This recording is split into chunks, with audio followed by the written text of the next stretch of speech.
having fun, being a big part of us coming together chemistry-wise and as a family. And so for him and for his family, immediate family, it's devastating. Jeremy Grant is in the health and safety protocol as well for Team USA, still hopeful that they will have him to compete at the Olympics in Tokyo. Tyson Fury and Deontay Wilder, fight number 3, now rescheduled for October 9th. This fight rescheduled because Fury tested positive for COVID-19 several weeks ago. Louis Oosthuizen shoots a 6 under 64. He's got a one-shot lead after the first round of the Open at Royal St. Andrews. Brian Harman, Jordan Spieth, tied for second at 5 under par. One shot back. Coming up on Friday, the road to training camp continues. I'll tell you who I think everyone is sleeping on as we head into the NFL season. Keyshawn, J. Will, and Zuber, Friday morning on ESPN Radio.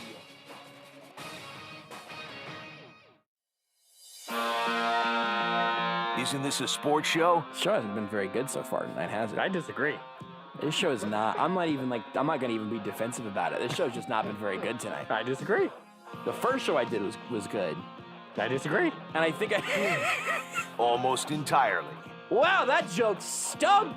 I thought it was pretty good. That was not funny. I liked it. I didn't. This is Almost Entirely Sports with Joshua Brisco. Hot diggity darn. I could absolutely put my face into a plate of barbecue and eat it like a piggy out of a trough right now. Take the show with you by listening on the Sports Radio 810 mobile app at 810WHB.com or by searching for Almost Entirely Sports wherever you get your podcasts. The good news is whenever I hung my head in shame there, I did find the pen I was looking for. It had fallen into my lap. So that's a pretty big victory for all of us. This is Almost Entirely Sports on Sports Radio 810 WHB. In the intro every day, we obviously tell you all the places you can listen to the show, even watch the show. It's become a point of pride over the years that we are everywhere, despite you wanting us there or not. And that could not be more true than it is tonight, because not only are we on Sports Radio 810, streaming on the app, on Facebook, on Twitch, on YouTube, we're also live here in person at Chicken N Pickle for the first ever Kansas City Pickleball Championship presented by yours truly, us here at Sports Radio 810 and Chicken N Pickle. I have enjoyed some chicken and some pickles. I have not played any pickleball today.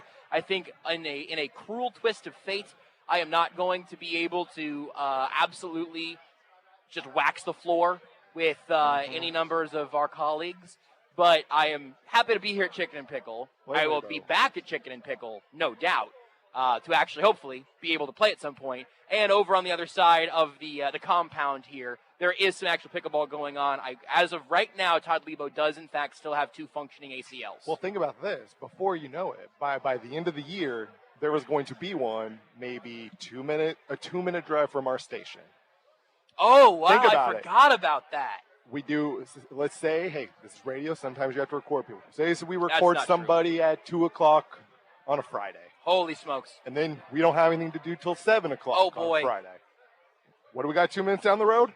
We got Chicken N Pickle. Yeah, there's one opening in Overland Park. That's Rudy Salazar, by the way. I'm Joshua Brisco. Also, Here's the fly back to the station. Our fall schedule, we got a little bit of time. But here's what I want to do. What I would genuinely love. Chicken N Pickling. I don't want to plan for another Chicken N Pickle event while we're here at Chicken N Pickle. But yeah, I would. Let's do it. Let's get to let's plan it. Second annual starts maybe September. I think we go. You can go every month. I think it's a slightly different branding. You can go every couple months for an annual, right? I think it goes from the Kansas City Pickleball Championship to an almost entirely pickleball championship. That's good. And it's us. It's all of our regulars. We invite everybody. We'll open it up to listeners. Whatever. Here's the thing. Here's my little secret. So it's us and. Well, it's us too, because we know Beards won't be there. And then we got, 3 people? Beards might show up. Beards, you want to play pickleball? Sure. That's fine. How do you feel about our levels, by the way? Because I keep turning Rudy up a little bit, because Rudy's got a natural sort of dulcet tones that I simply do not possess. Yeah. How do you feel about our levels right now, Beards? If I was like, hey, man, I feel like listen to me talking right now, almost as if I'm stalling for you to get an opinion on these levels. Don't you think, Rudy? Well, I don't know. Rudy would have to talk so I could see what Rudy's levels look like versus That's what I was yours. hoping would happen next. Well, I don't know what I'm supposed to say. We never do. No, they look. Do we have a subject? They look fine We're to good, me. right, Beards? Yeah, they look fine to me. No, we're just doing a little movement as we go. Frank Bull I'm is intentionally moving playing all of his dumb. trash off the table right now. Yeah. And, whenever Frank is mic'd up, you barely need it to even be, you just need to get the slightest amount of sound into the microphone. Grunny was on this one, and it was all the way here. Right. But like for Grunny, his voice it booms. Bombastic. Yes. So we're out here, Chicken and Pickle. All of this, by the way, is brought to you by NetSmart, a Kansas City healthcare technology company redefining community-based whole-person care in our city and across the country. Check them out. Just look up NetSmart. Also brought to you by Michelob Ultra. I am enjoying my second Michelob Ultra of today, my third of these last couple of days. Good choice. And I'm looking at Rudy, looking at the Twitch, and I'm seeing that it's not now, Beards, walk me through your video decisions for today. In terms of what? He wants to know where's the snowman. The snowman is still in the drawer. I mean, I knew that was going to be the answer. I'm just sort of wondering why that's the answer. Because yesterday you're like, well, we had, everybody was in studio. Today I don't think I have anyone broadcasting from in studio today since the Border Patrol. Yeah, Was 6 hours not enough for you to try to get your ducks in a row? No. Definitely not. To be fair, it was only 5. All right, so there's nowhere to watch us over this streams today, but if you're there, you can talk amongst yourselves. Anyway, it's brought to you by Michelob Ultra, Reed Buick GMC, Block & Company, Charlie Hustle, and our friends at CBD American Shaman. Todd Lebo, I left a headset over here for exactly this moment. You gonna put on this headset for me really quick, Lebo? Hey, Lebo, put on that headset real fast. Put on that. Lebo just handed me a pickleball paddle. Lebo, Hey, Lebo, put this on real fast. Josh has a question for you. I have a question for you, Lebo. He just has a question Todd for you. Lebo's here. Todd Lebo. The real question is, I need a beer. How did it go for you? It was fun. It was a lot of fun. What were the results for you and your team? Yeah, it was a lot of fun. So, How'd you is do? that your way of not telling us the results? I'm sweating. We went 0-3. I played with Carrie Stoll from Fox 4. She'd never played before. It's good. We lost to Jarrett and Jake. We lost to Corey and Seth, and we lost to Julian Marquez. And so I was over we lost here, to all of them. The Corey loss is the one that hurts. I was over here eating food and But we get to play one punishment. more in the actual elimination, so we can still win. All right, I believe in you guys. We're like a play-in team. He wants you to lose. Yeah. He's hurt. I'm personally offended. You said I was going to be first on your dance card, and then somebody else shows well, up. you had this show to do. I don't think they just thought it was started. going to not take this long. You think he absolutely would have ditched this show for pickleball? I would love to have on my 100%. team, but I don't think you need to get sweaty. I'm already sweaty. You already have a sweater on and a shirt. He's a sweaty boy. He's always sweaty. I've been outside for 2 hours. I'm already sweaty. He's sweaty inside when it's 60 degrees on the AC. He's just a sweaty boy. I'm a sweaty sweater. boy. He's just a sweaty boy. If listen later on this evening, you want to get in just some recreational games. We can pop in our AirPods and we can do the show from in there. I think we could do it. I think Rudy and I are going to have to do that later tonight. What I really want you to do is find me the beer lady. There are a handful of them, but I want you go get. You seem like you need some hydration. Yeah. Go get yourself. I love you, a beer. boys. Thank you, Lebo. We love you. Todd Lebo, everybody. The stars are out tonight at Chicken and Pickle. Todd Lebo. I guess I'm the only one clapping. Okay. Are we sure the speakers are on, Rudy? Because it seems like no one's laughing at my funny jokes. Well, and that I have to think that the only reason for that might be technical malfunction. I don't want to tell you. I don't want to hurt your feelings, Josh. We got 3 hours still. That's true, man. What if I was just in a deep depression for the entire like show? I never don't want to hurt your feelings at the beginning of the show. Like that's never stopped me. Yeah, no, that's never stopped. So Josh, let's talk about the Suns. Oh. Let's do it, because it's the game that happened last night. You heard it here on 810, where you're home for the NBA Finals, and this year more than ever, that is a great source of pride for me. Also, it's super helpful because it means there's no AESs during Suns games, which is obviously important for my mental health. But last night was not great. Last night you get the Devin Booker game that we haven't seen in the Finals and really has been sort of, you can unplug my laptop. No, you're good. I just had mine upside. I was just trying to plug it in upside down. That probably makes it more difficult. It's a problem, yeah. But you get the Devin Booker game that you that I have been wanting to see in the finals, because this is how you know I've gotten too high and mighty. I have had the thought and the conversation with Scott Chasen, our friend who covers KU for Fog.net, 24/7 Sports, resident fellow Suns fan. I would rather have Devin Booker be the finals MVP than Chris Paul. Yeah. For Chris Paul, it's capping off an incredible career. It's hard for him. That's great. But Devin Booker is going to be the Phoenix Suns for the next decade. He is the Suns. Like that, it is that, and the way people talk about him. This is Devin Booker and his sons. Devin Booker's sons. Beards, do you know that Devin Booker has sons already? I did know that. They said it on the broadcast last night. On the radio broadcast. I would does he really have the TV sons? one. No. Oh. Wait, Beers, does he really have a kid? Oh, I don't know about that. I was talking about. Oh, I thought you were being serious. So I was like, oh. I was like, wait a second. And I would know. Yeah. I feel like I would know. Well, isn't he? I was gonna say, when we all know, because he's dating a Jenner, right? Yes. Yeah. Yeah, we so would know. we would definitely. Yeah, we would definitely know.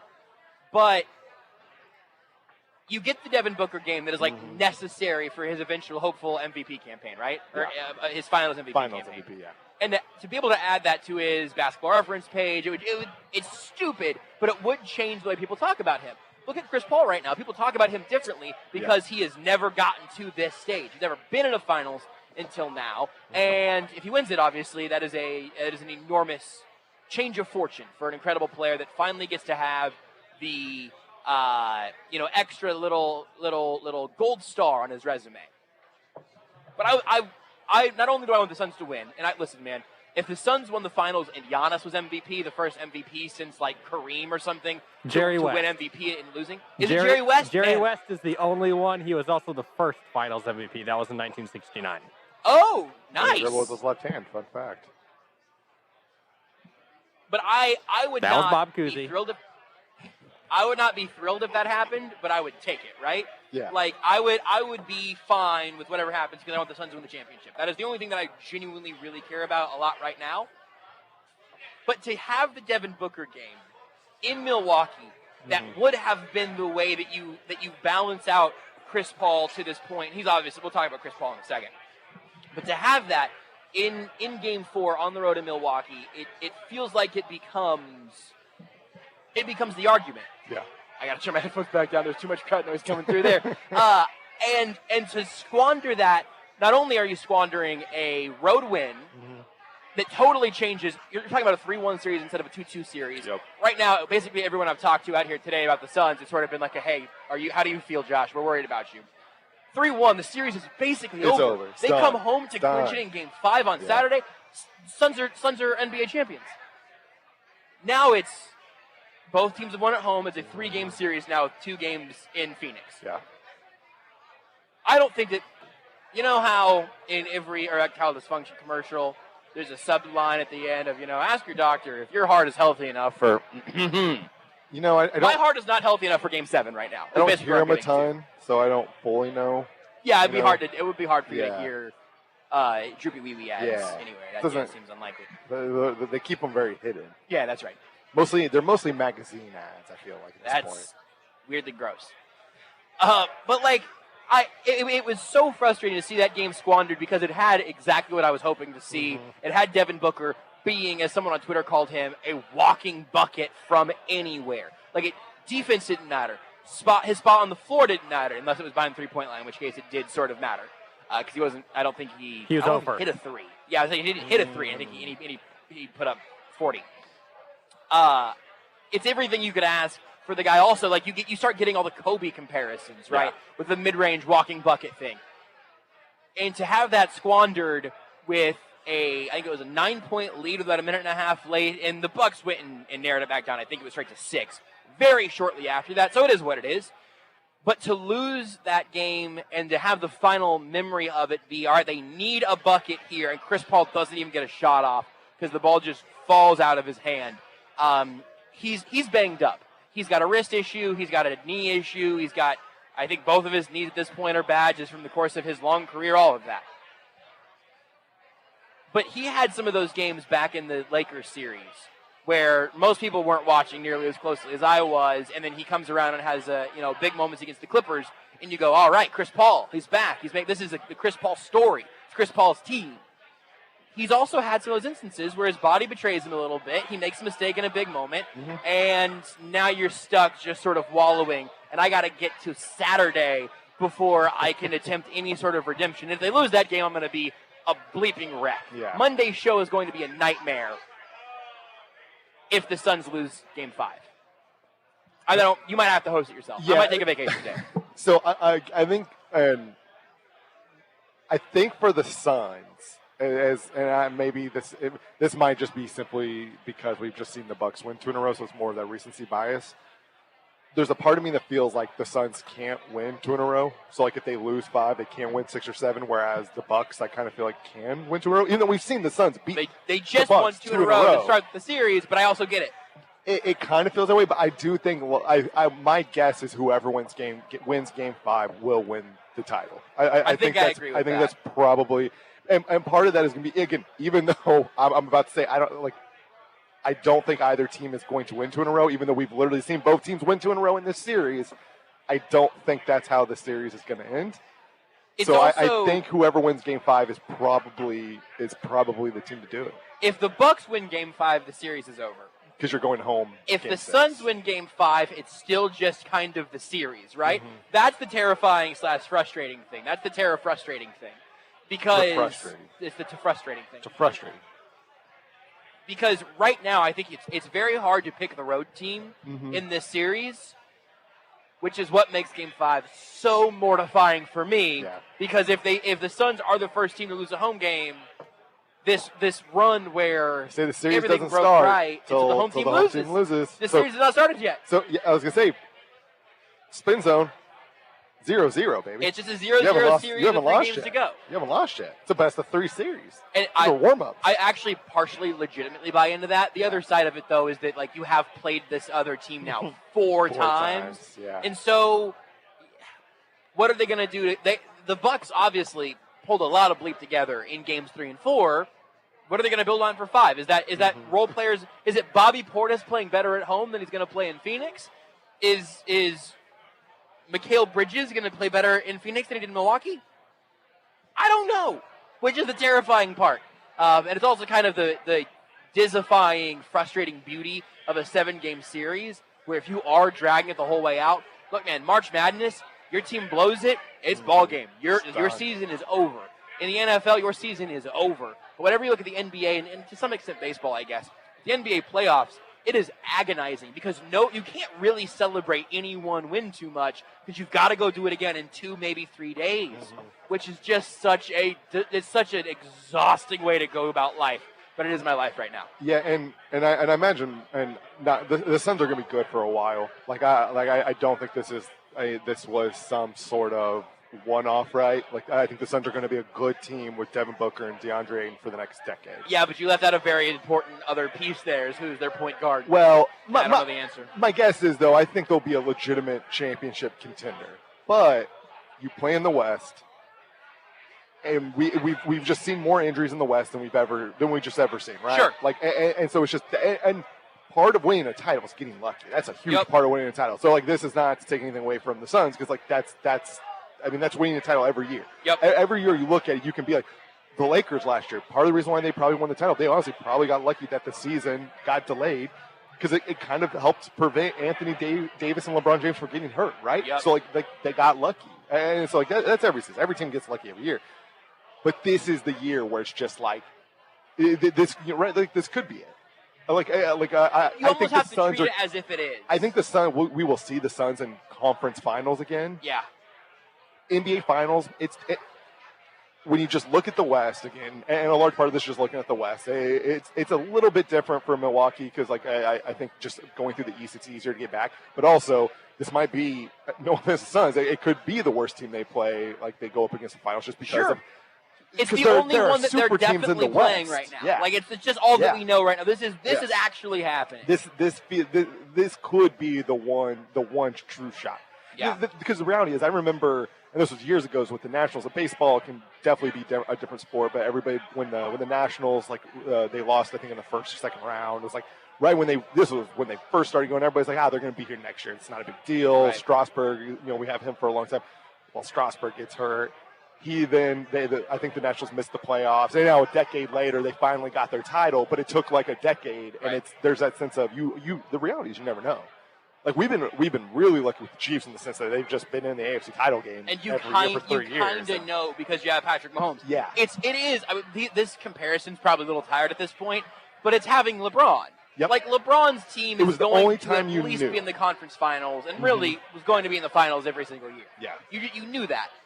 A healthy Patrick Mahomes is going to take his team to the AFC Championship game probably every single year. you will have your one-offs. You have the times he's not healthy. Yeah, for sure. You will have their first year, suffering major injuries amongst a bunch of their highly paid against the cap guys. That will come around.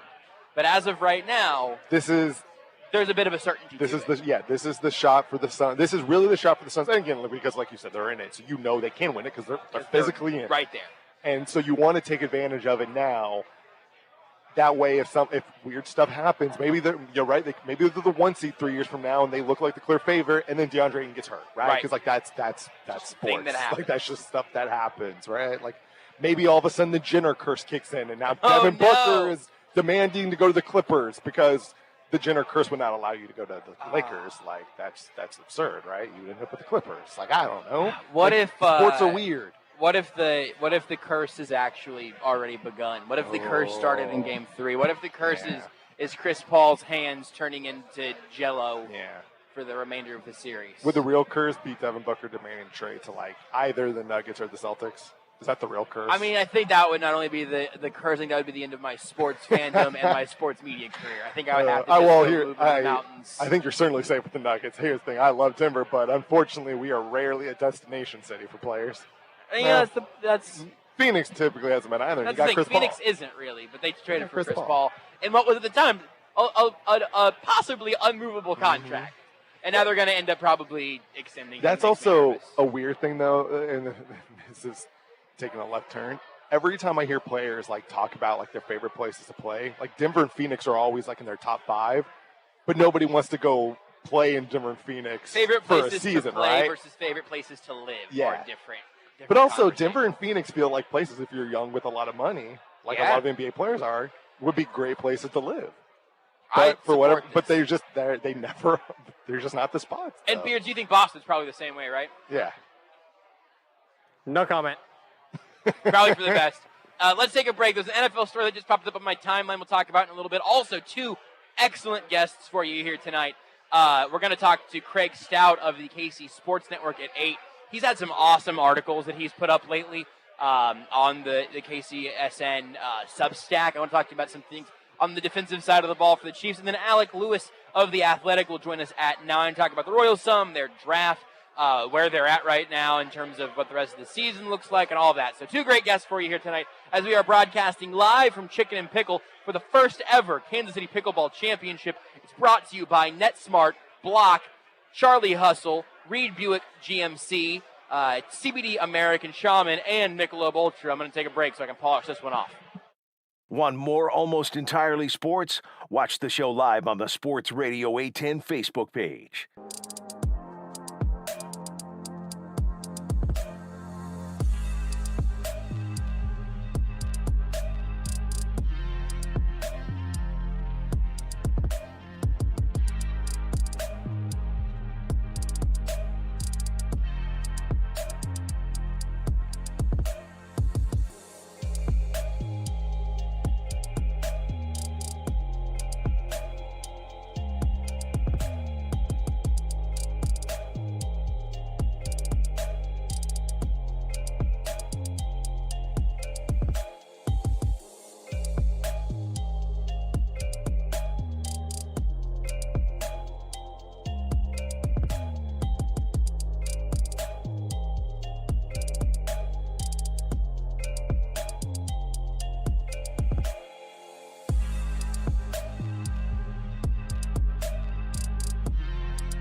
You're listening to Almost Entirely Sports. I love the idea of having a lottery tournament where teams are competing for draft picks, basically. With Joshua Brisco. I would really watch that. It would be more watched than whatever round of the playoffs it was going up against, as long as it wasn't the finals. I mean, like let's say you got a boring Eastern and Western Conference final, but you've got you've got Memphis versus New Orleans. No. Playing for Zion. You're not including Phoenix in this? Not in the championship game. You're missing the team here. Okay. A LeBron James Lakers team. Oh, man. Going up against whoever. Devin Booker. Yeah, Devin Booker's sons for the rights to Devin Zion. Booker has sons already? I know. Sorry. On Sports Radio 810 WHB. The worst thing about that liner is how happy it makes Rudy every time. I look at you as the liner's going in. Usually at the start of it, there's like a sense of like, you never remember where it's from. I remember and then this time. Finally it clicks, and then just the anger. I think the despair. real despair of it is honestly in the fact that it's maybe the longest liner that we have. So long. So it just takes forever. I think I've got a longer one somewhere. Don't prove it to us. It is a slow death. That's the thing. It's just a slow death to a stupid joke that I already know the punchline. Beards, find the longest liner you can find for next break. I'd rather you not. The longest one you can find. I'd rather you didn't. Will you read the Twitch comment that popped up during the break? Yes, there, Rudy? Wallaby says, Josh doesn't believe campaign can lead the team to popping champagne. The disrespect. Here's the thing. I absolutely believe that Campaign is the Suns' point guard of the future. He's the point Jesus. He is point Jesus. Yeah. He is the son of point God. He is point Jesus. My concern is that point God is still there right now, and I can't have Chris Paul with his notoriously bad handles. Just dribbling the game away. I need Monty Williams to put his foot down. Sometimes say it's time for point Jesus.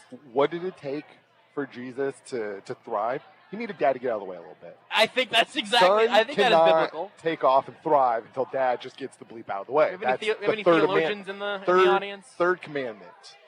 The third. Well, I think at least go the 11th because there is definitely a third. Like we can look it up. Yeah, that's the third. I don't know it off the top of my head. That's the third. Dad, get out of the way so son can thrive. Right after respect your parents. The third commandment is about the Sabbath. I think that's exactly what the Sabbath is. Dad gets the bleep out of the way so son can thrive. That's probably for the best. That's probably, I think that's go chill. That's this is your day of rest version that you're reading, so that I can thrive and prosper. God, this show is so much funnier if you're a pastor's kid. It's a really narrow audience, but that audience we do destroy. I did see earlier today on the TVs, Brooke Pryor.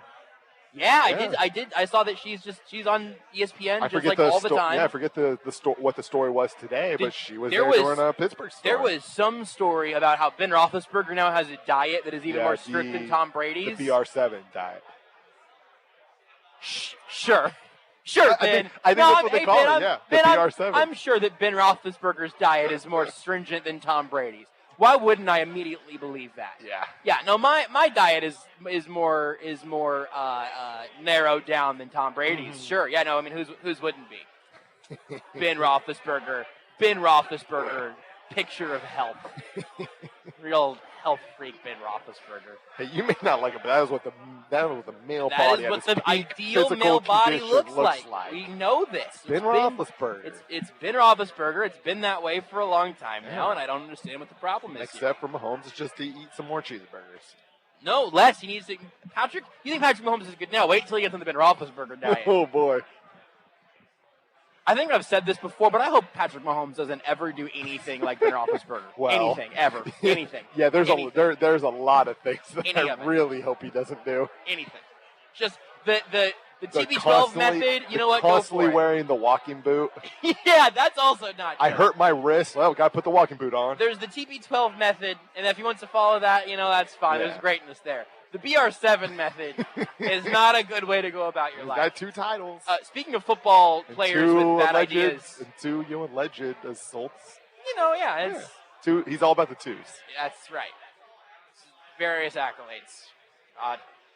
Here's How many a headline got too?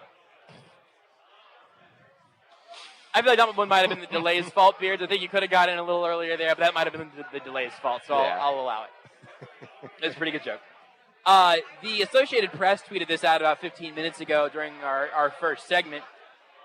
4 NFL teams remain under 50% vaccinated less than 2 weeks from the start of training camp. The teams are Washington, Indianapolis, Arizona, and the Los Angeles Chargers. What are we doing? What are we doing? Yeah. I think there's also 4 or 5 teams now that are over the 85% threshold. 7 of them are. Is it 7? Okay. They named 4 teams: Pittsburgh, Miami, Carolina, and Denver have highest rates and are among 7 teams with at least 85% vaccinated. According to Andy Reid, the Chiefs are among the top of that, sort of towards the beginning of the process. I don't know if they've got a few stragglers, if they're also in that above 80%, if maybe they got past. I have no idea. But it's crazy. There's this crazy thing that's happening that across the country, as things are all loosening back up a little bit. The places that are less vaccinated are ending up with higher cases, and the people who are dying from COVID are the people who weren't vaccinated against it. It's a bonkers thing. Please go get vaccinated. Even if you're on the here's my plea. Even if you're a Los Angeles Charger, I would like for you to get vaccinated because eventually you have to play the Chiefs twice. Now, if you're going to sack Patrick Mahomes and you're not vaccinated, I'm going to need to change some things. Can I at least give a reason for the Chargers and an understanding of their hesitance? Sure. Yeah. What happened the last time a player for the Chargers had a needle go into his body? It's a great point. I'm guessing that someone on the Chargers got an injection since Tyrod Taylor, but that is certainly the most high-profile reason among them. So that I mean, I get it. You don't get the COVID shot in your lung. Yeah, that's not where it's supposed to go. That's true. It's very hard to puncture a lung from your shoulder. It is wild to me, and this is something that maybe I'm the idiot here. Yeah, most likely. Thanks for before I even got my point out. Thank you for agreeing with me. Maybe I'm the idiot here, but I just sort of thought that as last year went along with a screeching halt that it did over and over and over again, we had games played on every single day of the week. I thought, you know what? Because nobody in the NFL wants to live that version of their life again, they'll just get vaccinated and maybe sports. The WNBA is fully vaccinated. That's the entire league. The WNBA, I think. Here's the thing. Because that's how I would put it in that sentence. Here's the thing. What's the thing? Most people probably don't realize this because they just don't pay attention. Most of your sports teams and organizations that are generally the most well-run and actually understand the way, what's important in life, it's usually your women's soccer teams and your WNBA. Those are a real, those are the people who really should be leading this. They should be if we're being honest, make the U.S. women's national team and the WNBA in charge of a lot of things. In this country, we'd be in a better place. We're turning it around. We'd be in a better place. Probably would be. I think that's a pretty good take. I just can't believe that there are absolutely going to be players who test. And look, Chris Paul, the aforementioned, tested positive even though he'd been vaccinated. Rich Eisen tweeted that he tested positive after being vaccinated. Because we're not talking about a 100% effectiveness rate. We're talking about an incredibly high one. But whenever you talk about millions of people being vaccinated, people are going to still be able to contract it, which is another great reason to get vaccinated for the people around you, because you are still, even if they've been able to get vaccinated and you've chosen not to, you are still endangering them. And also, in this case, you're going to be endangering something even more important, which is football. And I can't believe that we're being so crass. But I also totally can't. Well, at least the Chiefs might get a bye week or two, essentially, and pick up an easy win. It'll be very interesting to see, because, there weren't a lot of, again, they played every game last year, even though they included playing a game on Tuesday, right? Weird schedule, but they got through it. But, it included the Broncos playing a game without a quarterback, and they're going to do that again, actually, for 17 games this year. Which is Teddy Bridgewater's perfectly capable. So, that's a part of the equation. He is perfectly average. But over the course of the season, everybody had a chance for some bad luck, and they said, "Hey, look, if you're operating in the protocols, there's some bad luck. Guys are going to miss time, but we're going to try to accommodate the teams here, so we don't have anybody playing a game with a 20-man active roster, right? That's a danger to everybody." If that comes up again this year, and it seems right now incredibly likely, if half of the Washington football team test positive for COVID or they're close contacts, what is the next step if you're the NFL? Are you going to reschedule because one team chose to not get vaccinated? That would be a wild reason to derail a game. And I wonder very much if they're going to do that again this year, if it's going to look a lot like it did last year, if it's going to look very different this year. So, Rob, to answer that, and maybe this answers the question, Rob Maddie, who had the original AP tweet, also tweeted out, teams on the lower end of the vaccination chart face potential competitive disadvantages, especially because the NFL doesn't plan to cancel any games this season, per my source. So it sounds like now maybe that again, like because it is obviously possible, like right, like you can be one of the teams that Pittsburgh, Miami, Carolina, Denver among the highest. Yep. It's still possible for one of their players to test positive. Sure. And maybe that leads to a postponement of a game for a team that has actually followed the protocols, right? Yeah. That has done everything in their power to make sure this doesn't happen. The NFL may be like, you know what? Okay, we will move this for you because you've done your thing. For a team like the Chargers, for a team like Arizona and Washington, it might just simply be, hey, you just have to take a forfeit, or you have to play with a running back at quarterback, or you have to play with a bunch of tight ends, or now your wide receivers, whatever that case may be, right? Like, and having natural consequences might actually be the way that this all I think you have to evening out. Maybe there's because everyone has a chance to play by the same rules here. You're basically choosing to opt out of playing by the rules that are offered to you, and with the advantages that are offered to you if you don't. Now, the NFL needs to make it very clear before the season starts, hey, this is what's going to happen. If you're among the low, like they need to do that, which that's something I don't know if they've really fully done. Like, again, this guy is saying his sources tell him this is the plan, but the NFL just needs to come out and say, hey, this is what we're going to do if you're under this certain threshold. Like, just so you know that if you mess up, or if you decide not to get vaccinated and now all of a sudden people test positive for COVID, you're just out of luck. Right. Yeah, because also to the NFL's credit and excuse on some level for last year, they were making things up as you went, because no one's ever played a football season in a pandemic before. Absolutely. This year's going to be different. The NFL legitimately, they made bad mistakes along the way. Yeah. But they were always, it certainly appeared that they did the best that they probably reasonably could do, knowing that they are a league that makes plenty of mistakes. Played. Yeah. That's pretty impressive. And but this year's rules are going to be different. And rightfully so. Yeah. We should take another break here. Let me tell you a couple things where we're at right now, and also something else coming up that's very, very cool. Right now, though, we are live at Chicken N Pickle for the first ever Kansas City Pickleball Championship. It is all in work, and these proceeds are benefiting the Victory Project and the Hispanic Development Fund, which is awesome. It's also being brought to you by a bunch of our great sponsors, including NetSmart, a Kansas City healthcare technology company redefining community-based whole-person care in our city and across the country. Brought to you by Michelob Ultra. Brought to you by Reed Buick GMC, Block & Company, Charlie Hustle, of course, Chicken N Pickle, and our friends at CBD American Shaman. Also, something else coming up for you that you may want to get in on. Coming up on Monday, this Monday, the 19th. Monday is National Get Out of the Doghouse Day.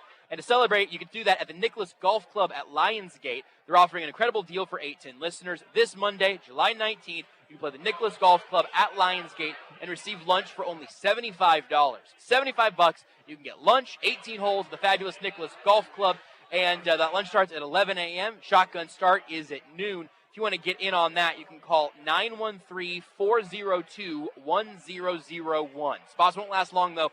913-402-1001 if you want to get in on the incredible special. $75 Monday, July 19th at the Nicholas Golf Club at Lionsgate. We're here at Chicken N Pickle, though. We'll take a break whenever we come back. We'll talk about something else. We got Royal stuff. We've got Craig Stout coming up in 20 minutes. Alec Lewis in about an hour and 20. Rudy Salazar out here with me, Joshua Brisco here at Chicken N Pickle. At JB Brisco, at Beards McFly, at Not That Rudy, at Sports Radio 810. Just do it already.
You're listening to Almost Entirely Sports. Beards, can you get Matt Blunden on the show?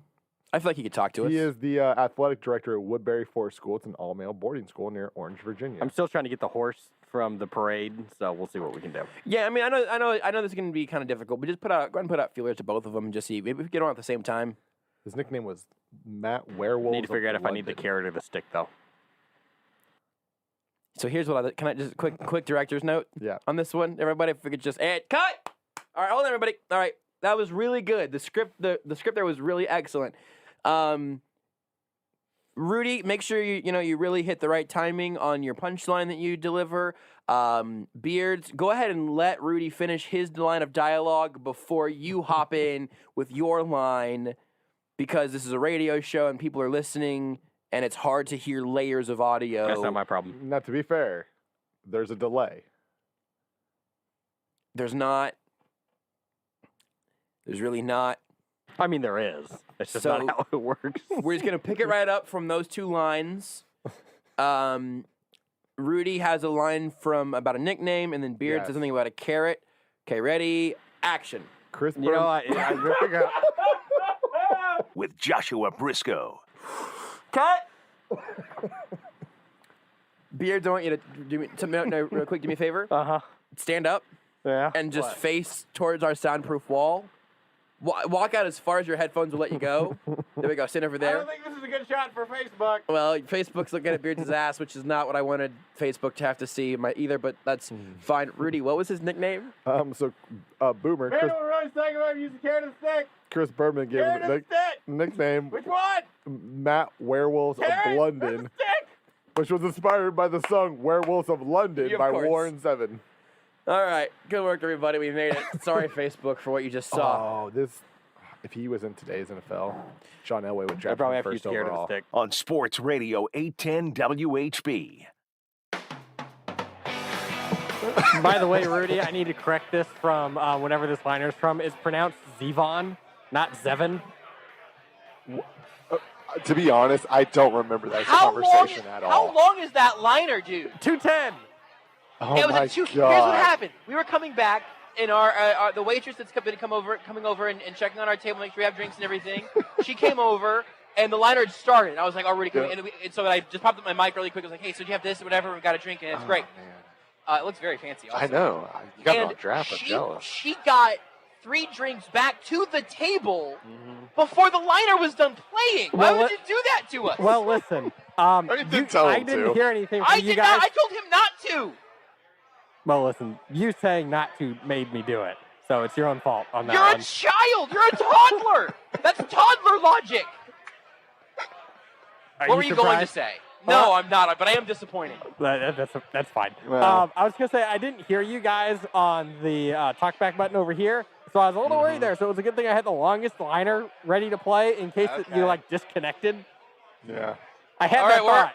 We're out here at Chicken N Pickle. That's going to do it for us here today. The whole show is over from that 9-hour-long liner. That was the longest one I could find. I might have a longer one. We'll see if I If you can find it, Beards, find it. At least don't do it for when Craig joins us Well, next segment. I'll save it for later. Don't worry. Save it for the segment after Craig, when we just need time to fill. Josh is very happy right now. Oh man, the drink it's very good, right? Is it not amazing? Man, the drink it's so good. It's.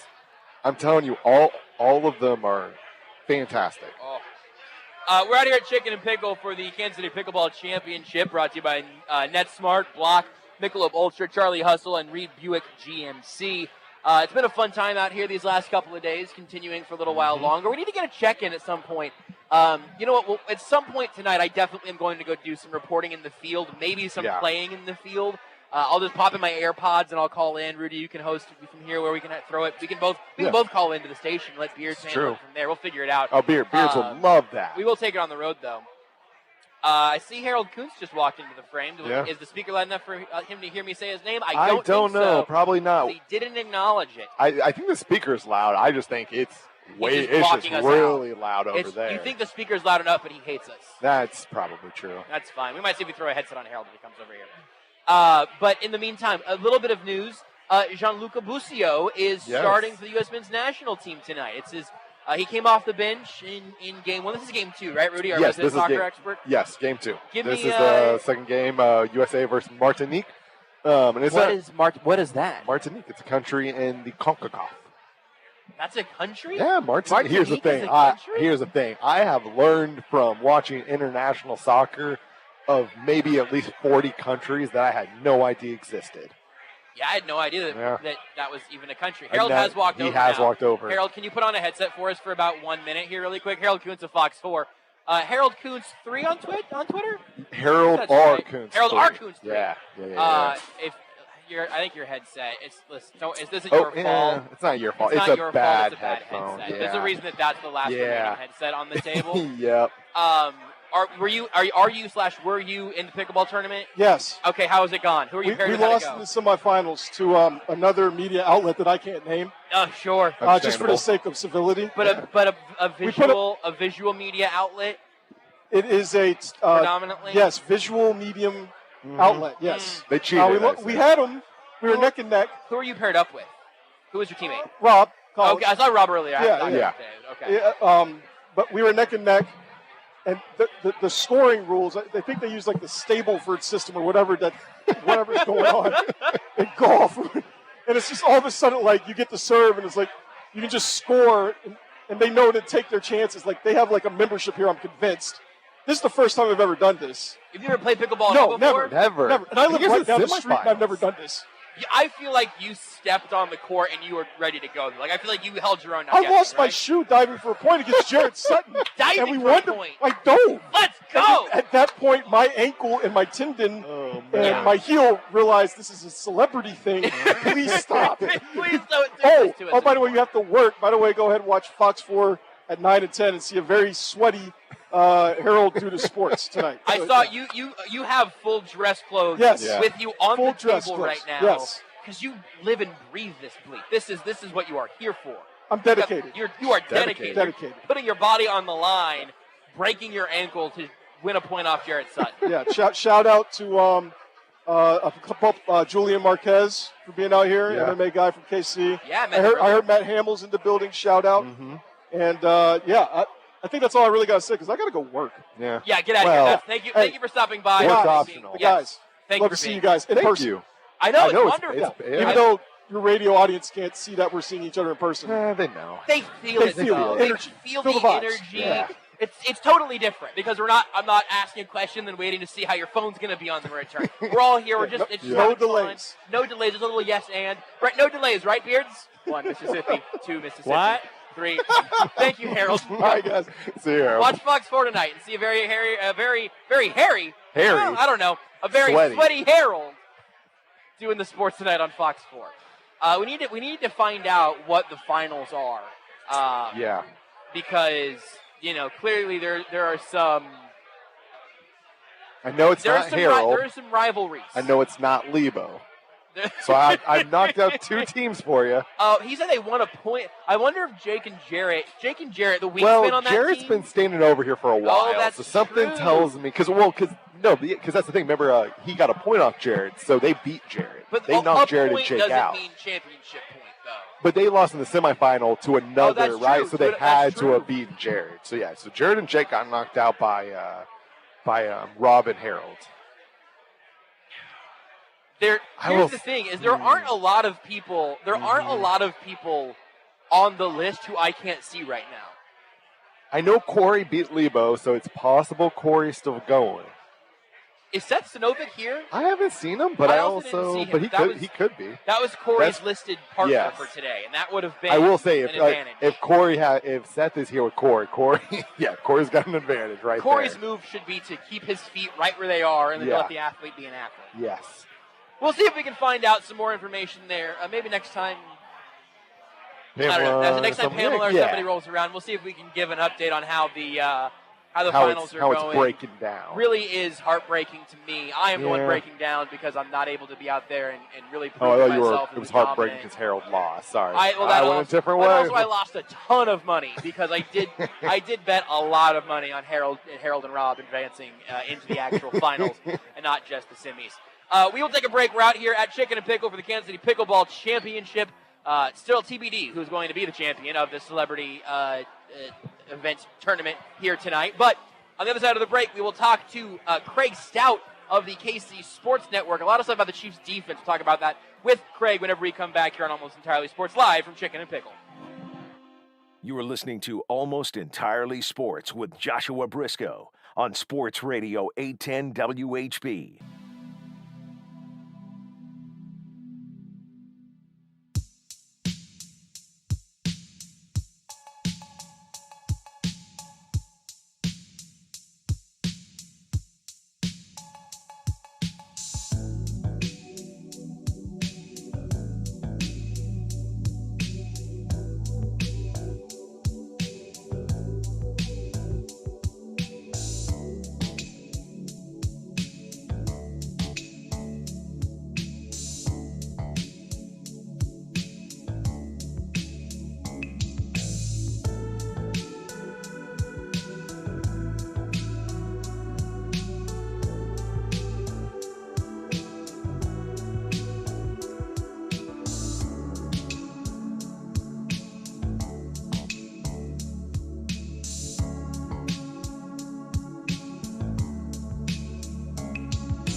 Sports Center.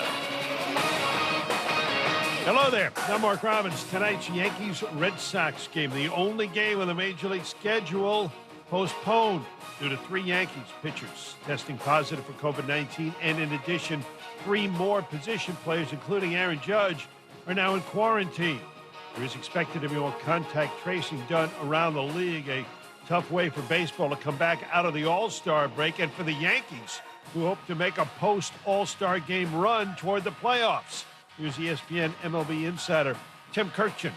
I thought going into the second half, they're going to have to come out firing, beat the Red Sox 3 out of 4, 2 weekends in a row, just to get themselves back into the playoff race. And then this comes up, so who knows where the Yankees are now, but they're in trouble. I think everyone can acknowledge that. That's Tim Kirchin on Spain and Fitz with Ian Fitzsimmons earlier here on ESPN Radio. COVID-19 has hit Team USA men's basketball. Bradley Beal testing positive. He's now out of the Olympic competition in Tokyo. Jeremy Grant now in the health and safety protocol. Still hope that Grant might be able to compete in Tokyo. Louis Oosthuizen shot a 664. He's got a one-shot lead after the first round of the Open at Royal St. Andrews. Brian Harmon and Jordan Spieth are tied for second. Both are at 5 under par. Phil Mickelson had a tough day. Shot a 10 over 80, and Conor McGregor had multiple fractures in his left leg, he says, before his fight last Saturday against Dustin Poirier. Hey, it's Greeny, and it should be a fabulous Friday as we look ahead to the critical Game 5 of the NBA Finals and the entirety of the second half of the Major League Baseball season. Who's getting traded? We're talking about it. It's Greeny, starting 10 a.m. Eastern on ESPN Radio and ESPN+. This is Almost Entirely Sports with Joshua Brisco on Sports Radio 810 WHB.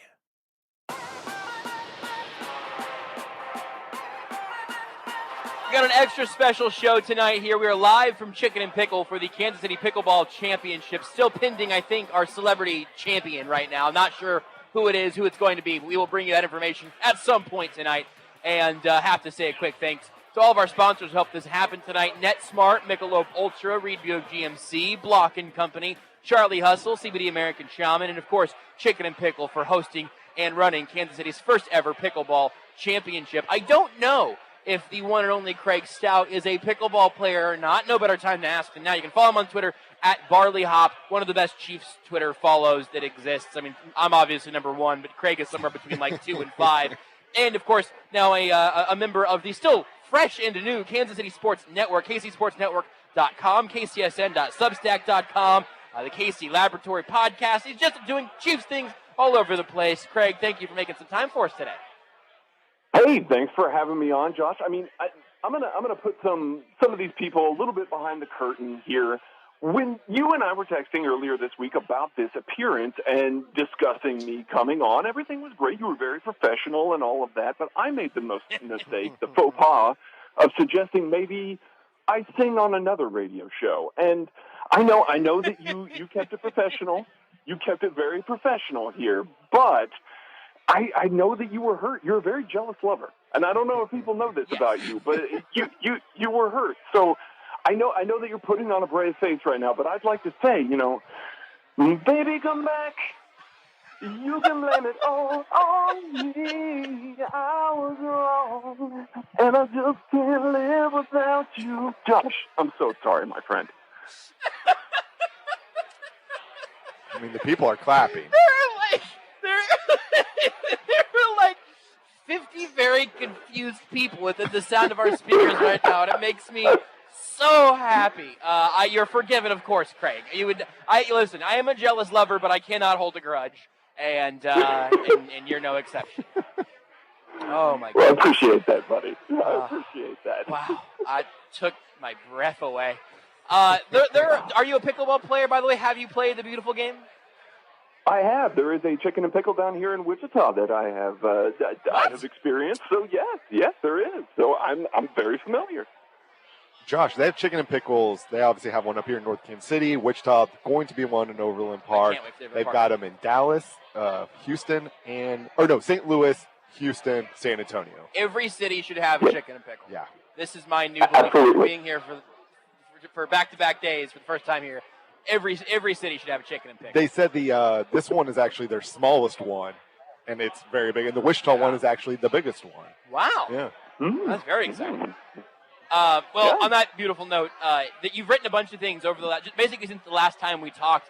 on the KCSN Substack.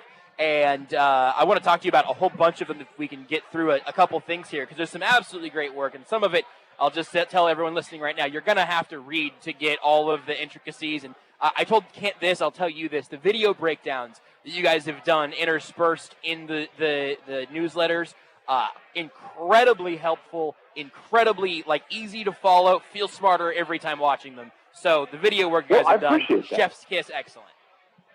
I appreciate that. We're having fun doing that side of it. It's something that we get to do, a little bit of a new wrinkle in this venture, and it's been really awesome. You're not the only person to say that. Everybody's been very receptive to that. I really appreciate that people are giving us that kind of awesome feedback. Yeah, they really, if you're not yet a subscriber to the Substack, I would encourage it. With that maybe being the crown jewel, honestly. Because then you can also, if you're like me, I'll read along while listening along and scroll back up to see how the diagrams changed, all of that. And I don't think that's been more clear anywhere than in some of the stuff you wrote. And this is I think this came out shortly after we talked last time, maybe. But you wrote about the zone blocking scheme versus gap blocking schemes, the Chiefs, where they have used them and how that might change this year. And I know it's been out for a little bit, but I wanted to reboot that conversation because I think it is so useful, so helpful to see it laid out that way, because it's just something that I think the average fan probably doesn't really know to look for. So can you give us a little crash course on kind of just the very starting points of the zone versus gap stuff and why that might look different in 2021 for the Chiefs? Yeah, absolutely. Andy Reid is primarily a zone blocking coach. He has been his entire coaching career, even back in Philly, here in Kansas City. That's more of a lighter offensive lineman, a more movement-based, guys that can climb quickly to the second level or get out into space a little bit more readily. We see that, and it works hand in hand with Andy Reid's screen game that he's also very good at. But the Chiefs this offseason, when they revamped this offensive line, went and acquired a bunch of players that are also very adept in gap schemes. And gap schemes, unlike zone schemes, are more targeted to a specific gap, a.k.a. the name, that a running back is trying to run through, whereas in a zone scheme, running back might hit one of several different holes. In a gap scheme, they are targeting one. So that results in more powerful offensive linemen directed towards a singular gap. And so you kind of see some of these short yardage situations, these gap scheme run games are very much more effective because the offense knows where the play is going. They can throw a lot of bodies at a singular gap, and they can take care of a lot of things, whereas the defense has to be able to play very fast to beat a gap scheme. Now, one of the most famous gap schemes that's running right now is at Oklahoma and Lincoln Riley, and we know that Andy Reid's been watching him because he's got two Oklahoma offensive linemen in Creed Humphrey and Orlando Brown Jr. on this team. Joe Tooney was part of one of the best gap scheme run games in the NFL in the New England Patriots last year. So we're talking about three major investments this team has made that all fit that gap scheme. I expect we're going to see a lot more wrinkles. It's going to be much more effective in short yardage, and we're going to see the Chiefs' run game especially get a lot better because of this kind of targeted gap scheme that they're going to run. And there's no reason that it can't be the wrinkles. It can't be a mix of both, right? I mean, I know the personnel obviously really can impact what you lean towards, but it seems like this particular group of five on the front for the Chiefs could actually pull off a large different number of looks, right? Absolutely, absolutely. That doesn't mean that the zone scheme is going away. Andy Reid is still a zone coach. I bet that we'll probably still see, even if they really do adopt the gap scheme, at most it's probably going to be 50-50. They're still going to run a lot of zone, but it does lead to more misdirection. It's got more, basically more cards that Andy Reid can play in his playbook, and that's good. We've seen what Andy Reid can do with misdirection, what he can do with various looks, and RPOs off of gap schemes are also just even more sophisticated than he's been able to run with some of his inside zone RPOs over the past 2-3 years. So it's all good, and there's going to be such a diverse attack that can happen just because of this. It's not just keeping Mahomes upright that these offensive linemen are going to do, which they certainly are going to do that as well, but it's really going to help Andy Reid out. He's going to be able to get into more of his playbook. I think we're going to see that pretty quick. What would be your concern? Because I feel like the read on all of this is optimism. It's good ideas. It's It's a good, a very talented offensive line. But what would your hesitation be if you said, hey, I'm looking into the future and actually this backfires somehow? Yeah, I think what can happen there, typically when you are talking about gap schemes, they can be blown apart pretty easily if one member does not hold up their own. Like, let's say there's a pulling lineman that needs to get to a specific gap.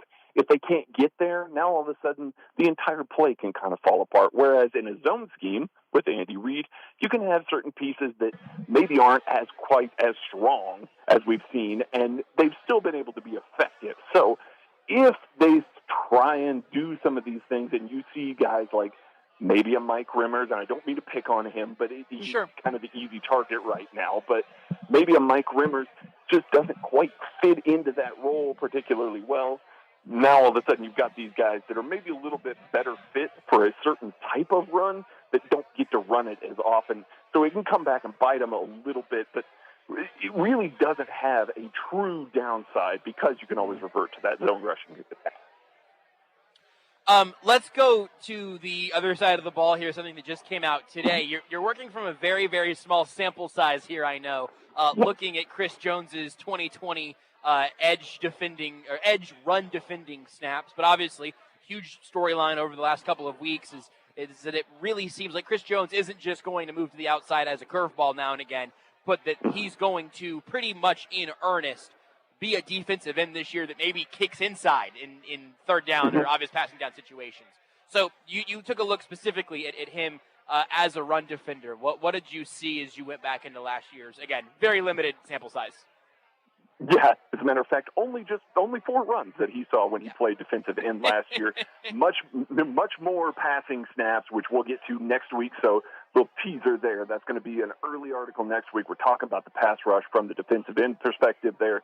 But the rushing attack for Chris Jones, this is one of those where we got to see Chris Jones be this kind of long, tall, physical body, which is what he was on the interior as well. But that does lead to some natural leverage issues. And when he was on the outside, those issues weren't quite as prevalent because he's going up against these longer, bigger offensive tackles, guys that are kind of built a little closer to his frame.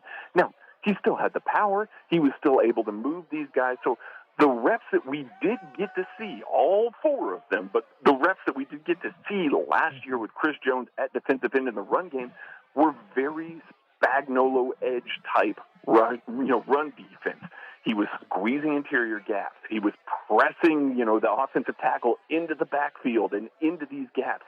He's not the most fluid guy, but maybe he'll be a little more fluid having dropped a little bit of weight. So it remains to be seen how effective he's going to be, but in the limited reps that we did get to see last year, he plays the way that Spagnuolo largely wants his defensive ends to play. So I came away a little bit more, positive about him as a run defender, just based on his overall body type and the things that we already saw. We know we saw him in 2019 when he had to fill in that Tennessee regular season game with basically no practice. He made significant strides in 2020 in the reps that we did get to see of him last year.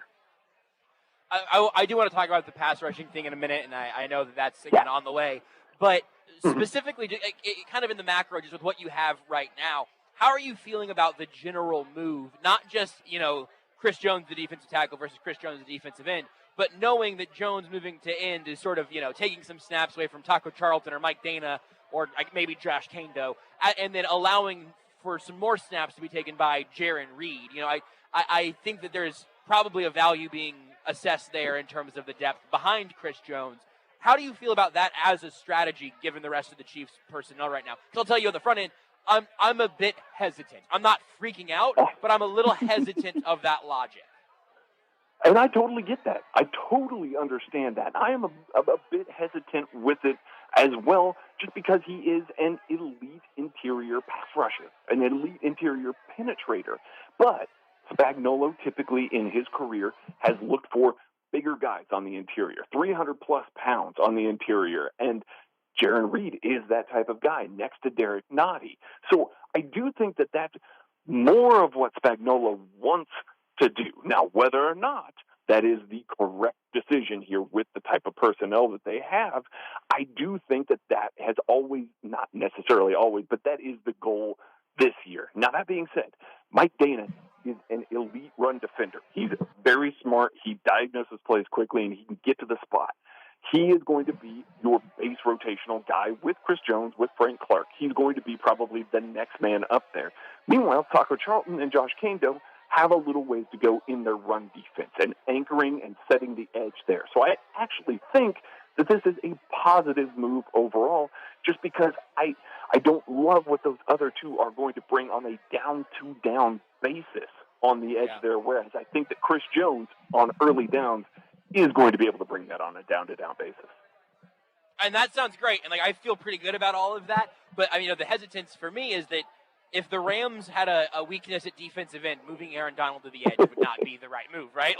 But it's also not that simple for all the reasons that you just laid out. Also, Mike Dana, elite run defender? Is that what you just said? I said he's a very. I may have said elite. Very good. I think you said elite. How about very but good?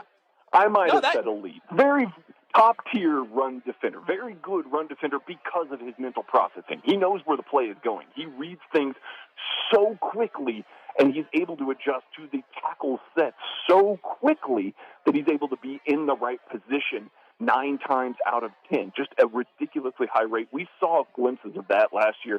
I expect that that's going to continue with another year under Spagnuolo's belt. Listen, if you told me Mike Dana was an elite run defender, I would take your word for it. But I just wanted to make sure I was hearing that right, because that sounds pretty good. And again, that also makes the value of his draft pick make a lot of sense.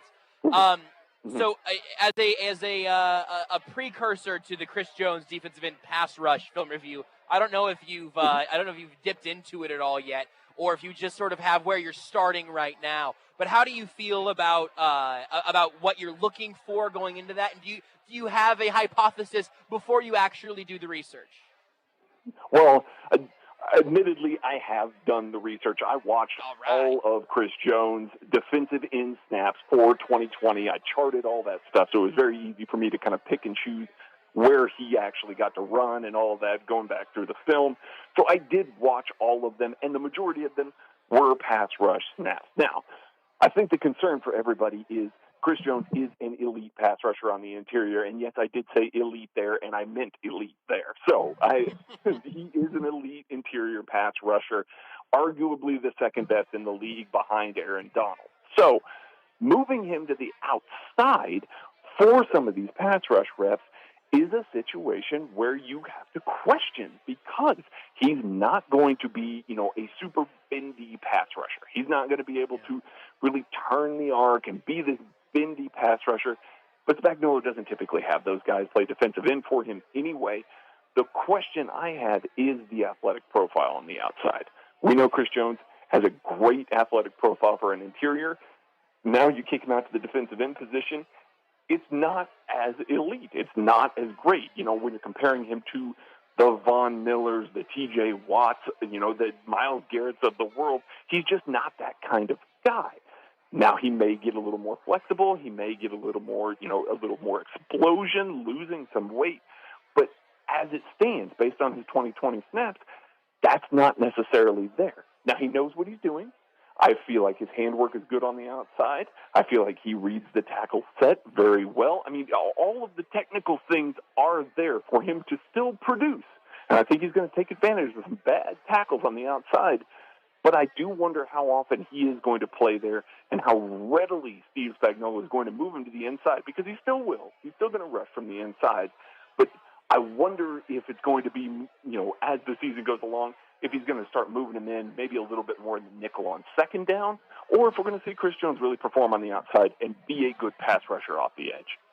Well, the thing I was going to ask was how long do you let the experiment go if the results aren't looking great? But so, what would if you were in charge, you're running Spags' defense, but you get to make this call, what would the split look like for you in terms of, I'd like to see Chris Jones outside in X, Y, and Z situations. I'd like to see him inside in A, B, and C. For me, 1st and 10, downs where the offense might run a little bit more, I'll play him on the outside. I'll play him at defensive end.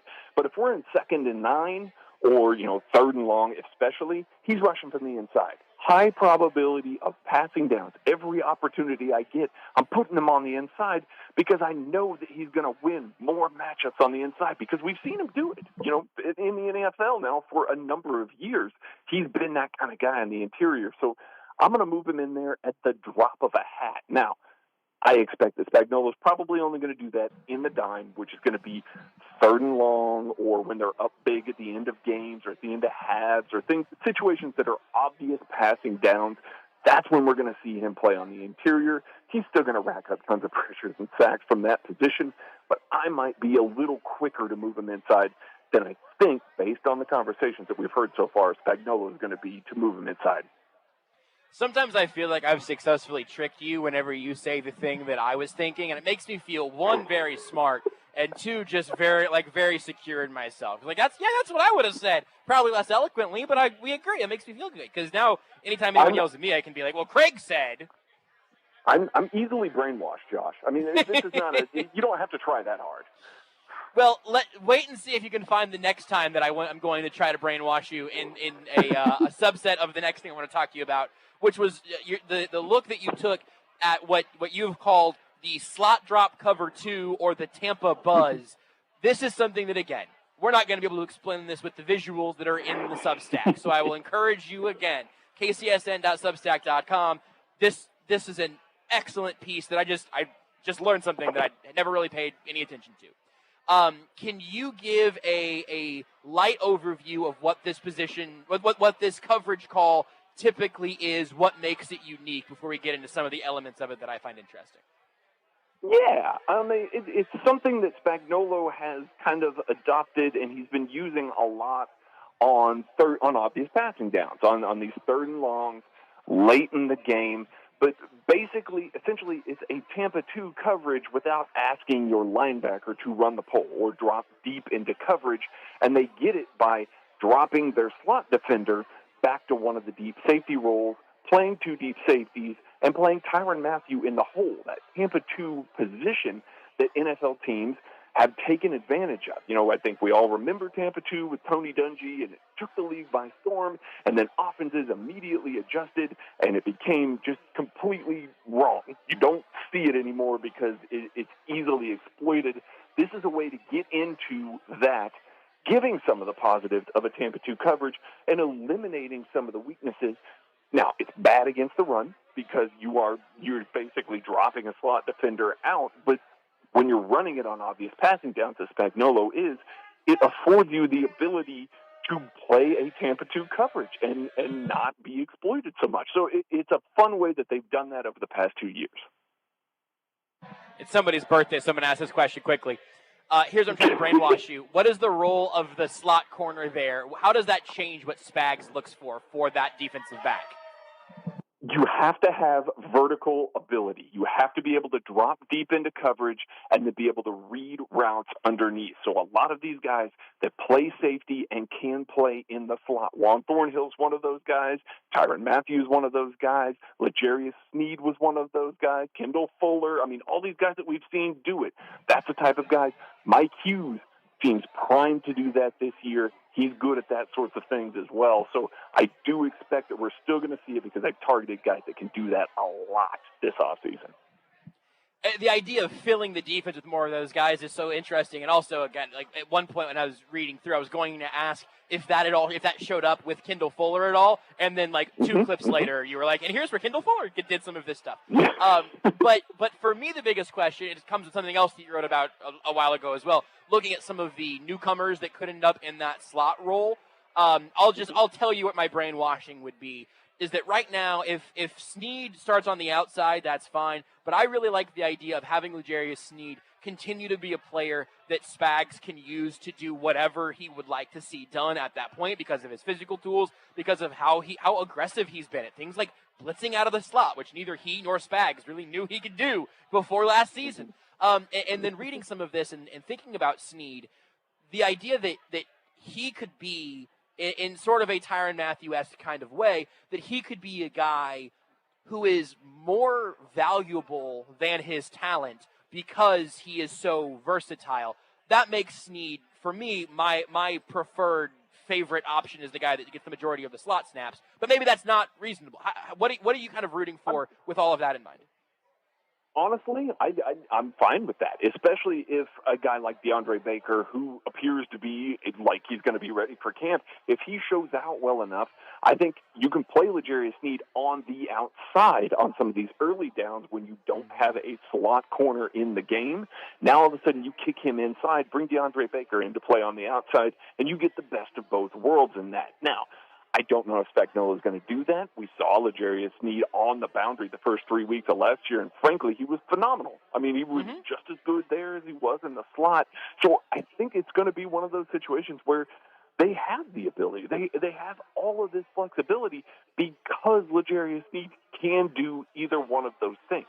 If one of these guys, if Devin Key or Mike Hughes steps up in a way that the Chiefs feel comfortable with them manning the slot, or if Tyrann Mathieu is going to man the slot with Juan Thornhill and Dan Sorensen behind him, there's just so much positional flexibility because L'Jarius Sneed can do a little bit of everything. He's arguably, other than Tyrann Mathieu, the most important element of that secondary because he gives you so much flexibility. We talk all of this time about Jaron Reed giving the Chiefs Chris Jones flexibility. L'Jarius Sneed gives them everybody flexibility in that back end.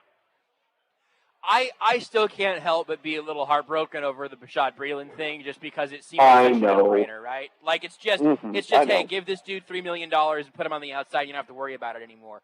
But, I mean, is the versatility of the skill sets of those guys, do you think that makes the most sense as the logic for letting Breeland walk in favor of, bringing in Mike Hughes, a trade that no matter what you say here, I'm going to be upset about? Yes, I do. I do think that it gives them that flexibility.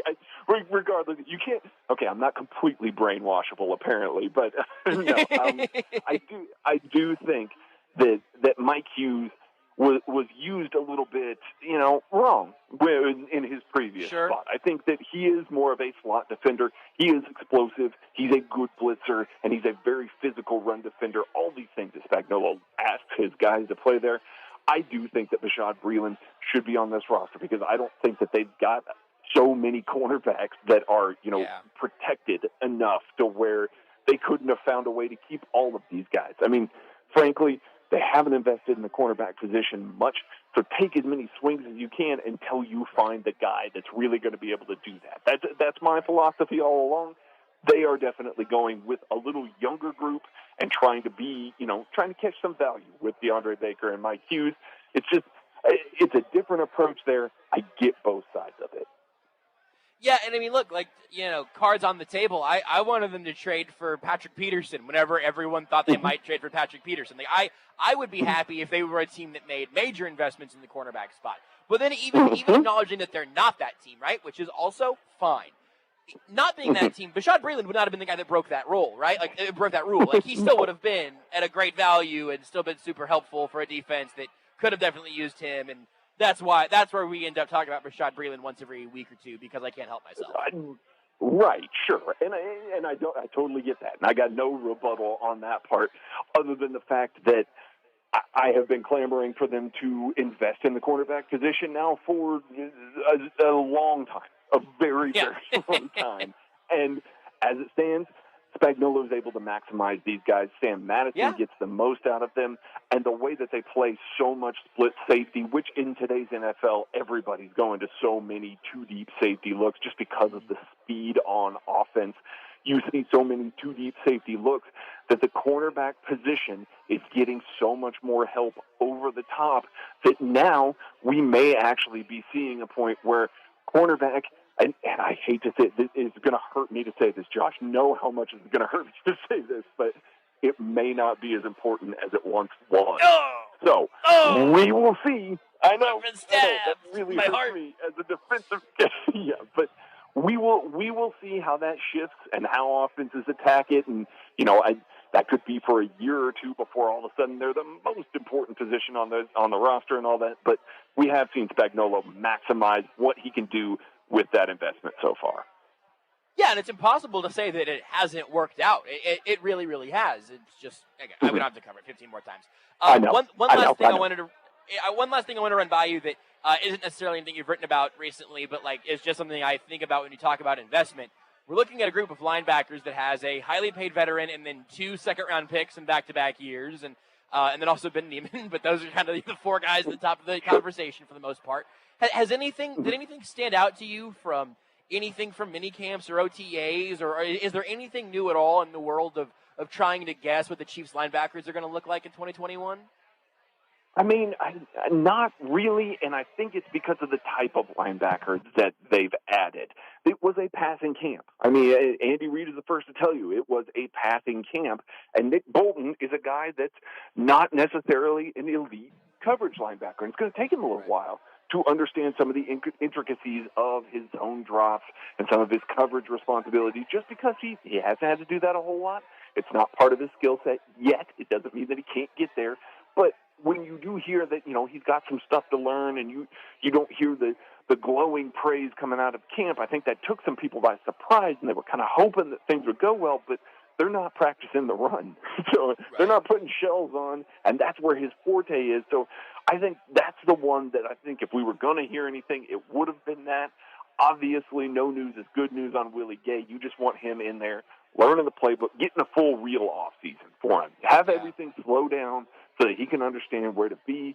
And then, from Anthony Hitchens' standpoint, sounds like he dropped a little weight. He knows he needs to get better in coverage, and I think, we'll just have to wait and see on that and see if he can improve. I do believe that Anthony Hitchens had his best year as a professional last year. We'll see if he takes another stride. Craig, I appreciate it. Even whenever maybe I'm brainwashing you, maybe you're brainwashing me, maybe people are singing happy birthday. It's really hard to say. But no matter the circumstances, wonderful to talk to you. Looking forward to your charting of Chris Jones' pass rushing snaps at the edge from last year. Really excited to see how that all pans out. All right. Thanks for having me, Josh. Craig Stout, KC Sports Network, kcsn.substack.com, kcsportsnetwork.com. Follow him on Twitter at BarleyHop. Of course, also the KC Lab podcast as well. But the thing on the Tampa, I've already lost the name of his way of putting it, because we also don't know how Spags and how the Chiefs actually talk about it. Hold on, Corey Anderson. You wait your turn. We'll talk to you in you've come over twice during this segment, and I want to know what's so important to you, but I don't want to know yet. You can put on that headset if you want. Just don't curse. Are you hammered, or are you just good at pickle? Are you just crushing at a pickleball? Craig's most recent stuff on the KCSN Substack's been great. I can't hear you. That's fine. Can you hear me now? No, I can hear you because I'm looking at you. That makes sense. I was going to tell you that we were singing Happy Birthday to Jarrett Sutton. Yeah. His girlfriend was bringing out a cake. I thought you guys were in commercial because neither of you were talking. Craig was talking. Yeah, Craig was talking. I didn't know. That's fine. I can't That's all hear right. anything. That's all right. Yeah, we only have 2 giant speakers. I'm not here with all the drunk people. It's a relatively loud. It's a relatively loud situation, and I've got no complaints. Hey, what's the latest? Did you get eliminated by the Fox 4 crew? No. Jake and Jarrett got eliminated by the Fox crew. We got eliminated by Julian Marquez, who's the UFC fighter, and the guy who's the pro here at Chicken N Pickle. Oh, so did they win the championship? Amateur. They did win the championship over you and Seth Sinovic. They did not. Okay. They beat us in the second round. Oh, and then they played the final. Who was the they final? Beat us in the semifinal. Sorry, the final was Jarrett and Jake versus. No. Jarrett and Jake lost in the quarterfinals. What was the final? The final was, I don't know who the 2 guys were. The absolute Rudy, you're lying. The disrespect. I don't know who they were. They were from Channel 9. Just the disrespect for Channel 9. They were from Channel 9. I don't know who they were. I don't watch the news.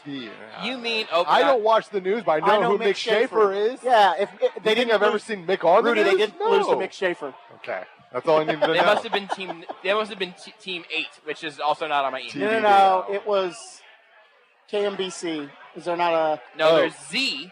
KMBZ. Was it Rob and Neville? Rob. Neville and Rob. It says. I have no idea.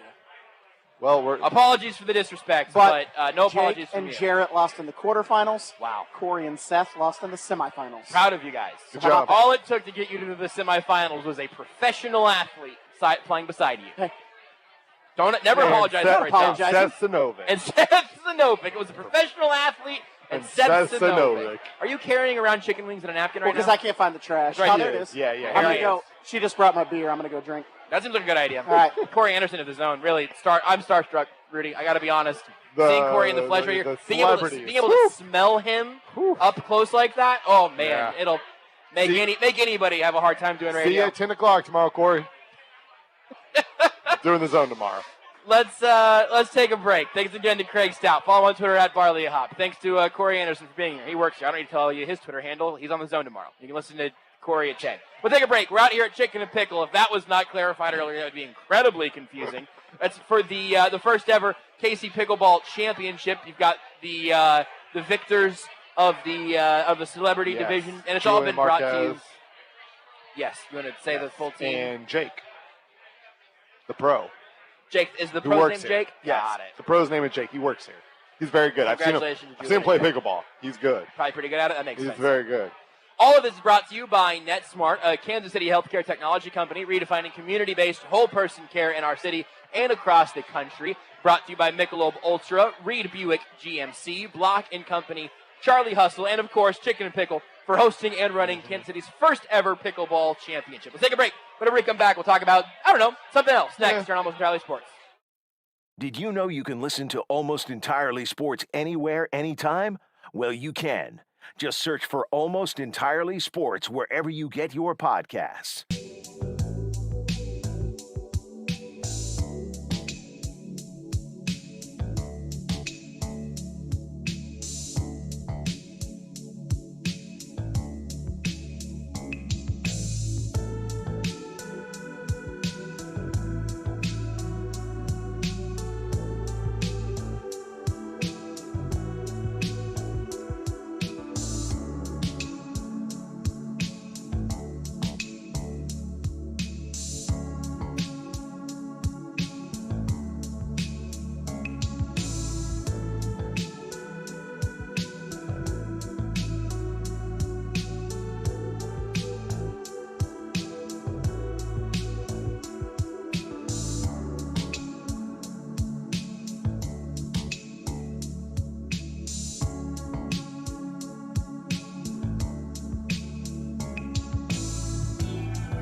You're listening to Almost Entirely Sports. In the first 26 minutes of this show, everything went wrong on the production side.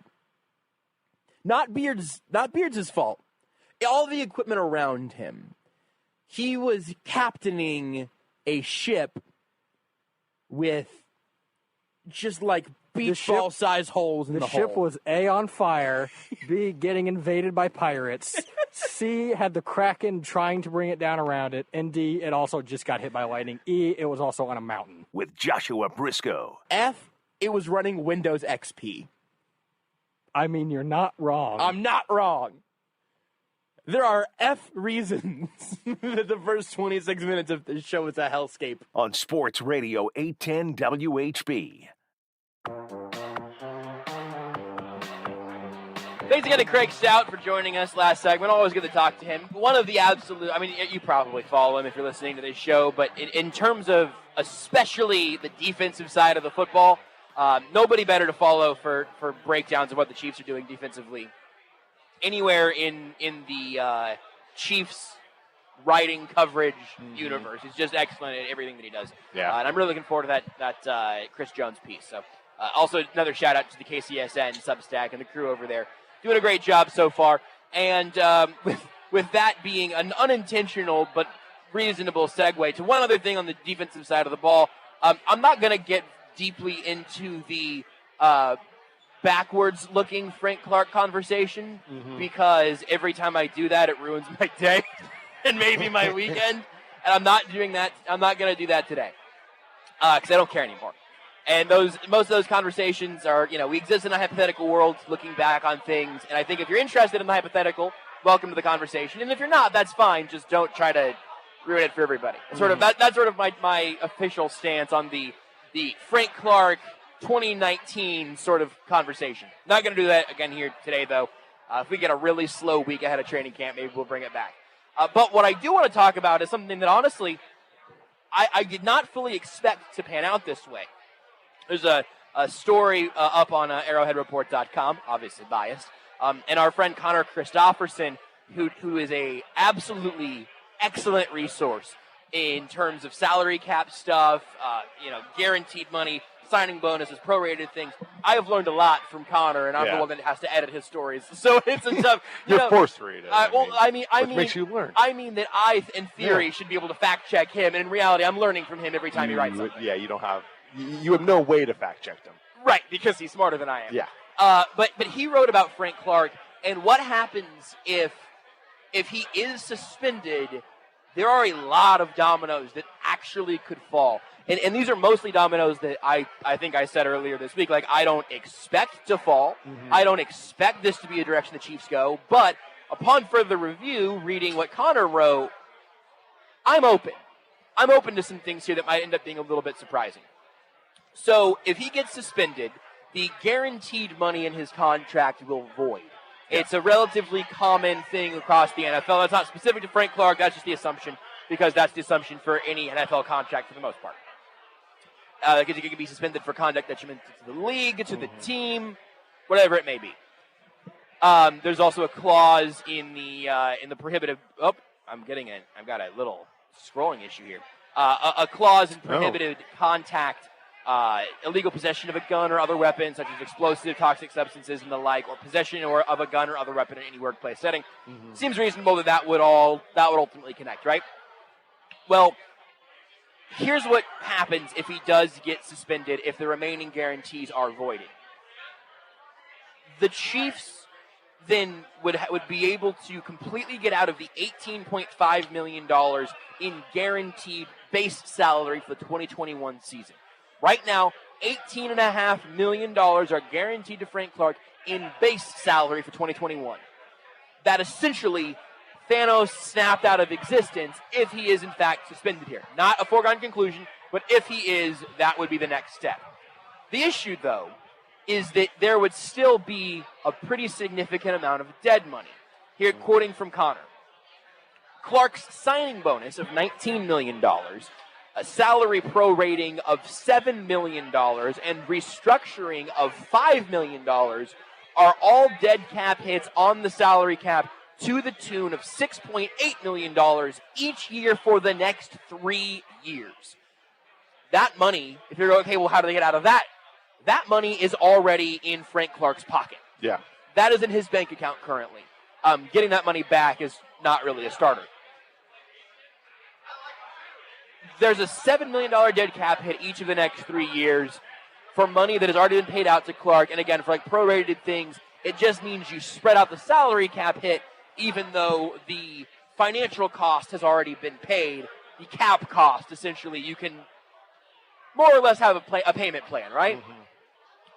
Well, and so you might say, and Jason from over the at Jason_OTC of Over the Cap tweeted a while back, even if with Frank Clark's guarantees likely voiding, the Chiefs still have $20.4 million in dead money tied to that contract. That's $6.8 million each year the next 3 years.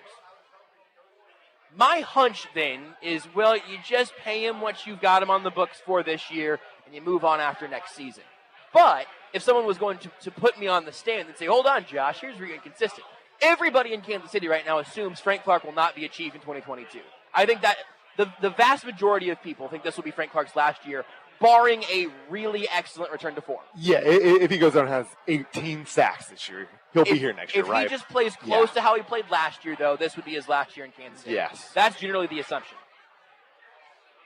The reason, though, is because next year his base salary is not as guaranteed. Mm-hmm. You could do the thing we expect them to do next year, this year. Mm-hmm. The only real costs are costs that are already on the cap, and then sort of an opportunity cost of not paying him to see if he does return to form this year. You might say, well, in a vacuum, of course, you'd rather have him and pay him rather than not have him and pay him. But you're talking about $18.5 million. If you move on from that next year, maybe you do it this year. Now you could say, okay, so but how are they going to replace his productivity?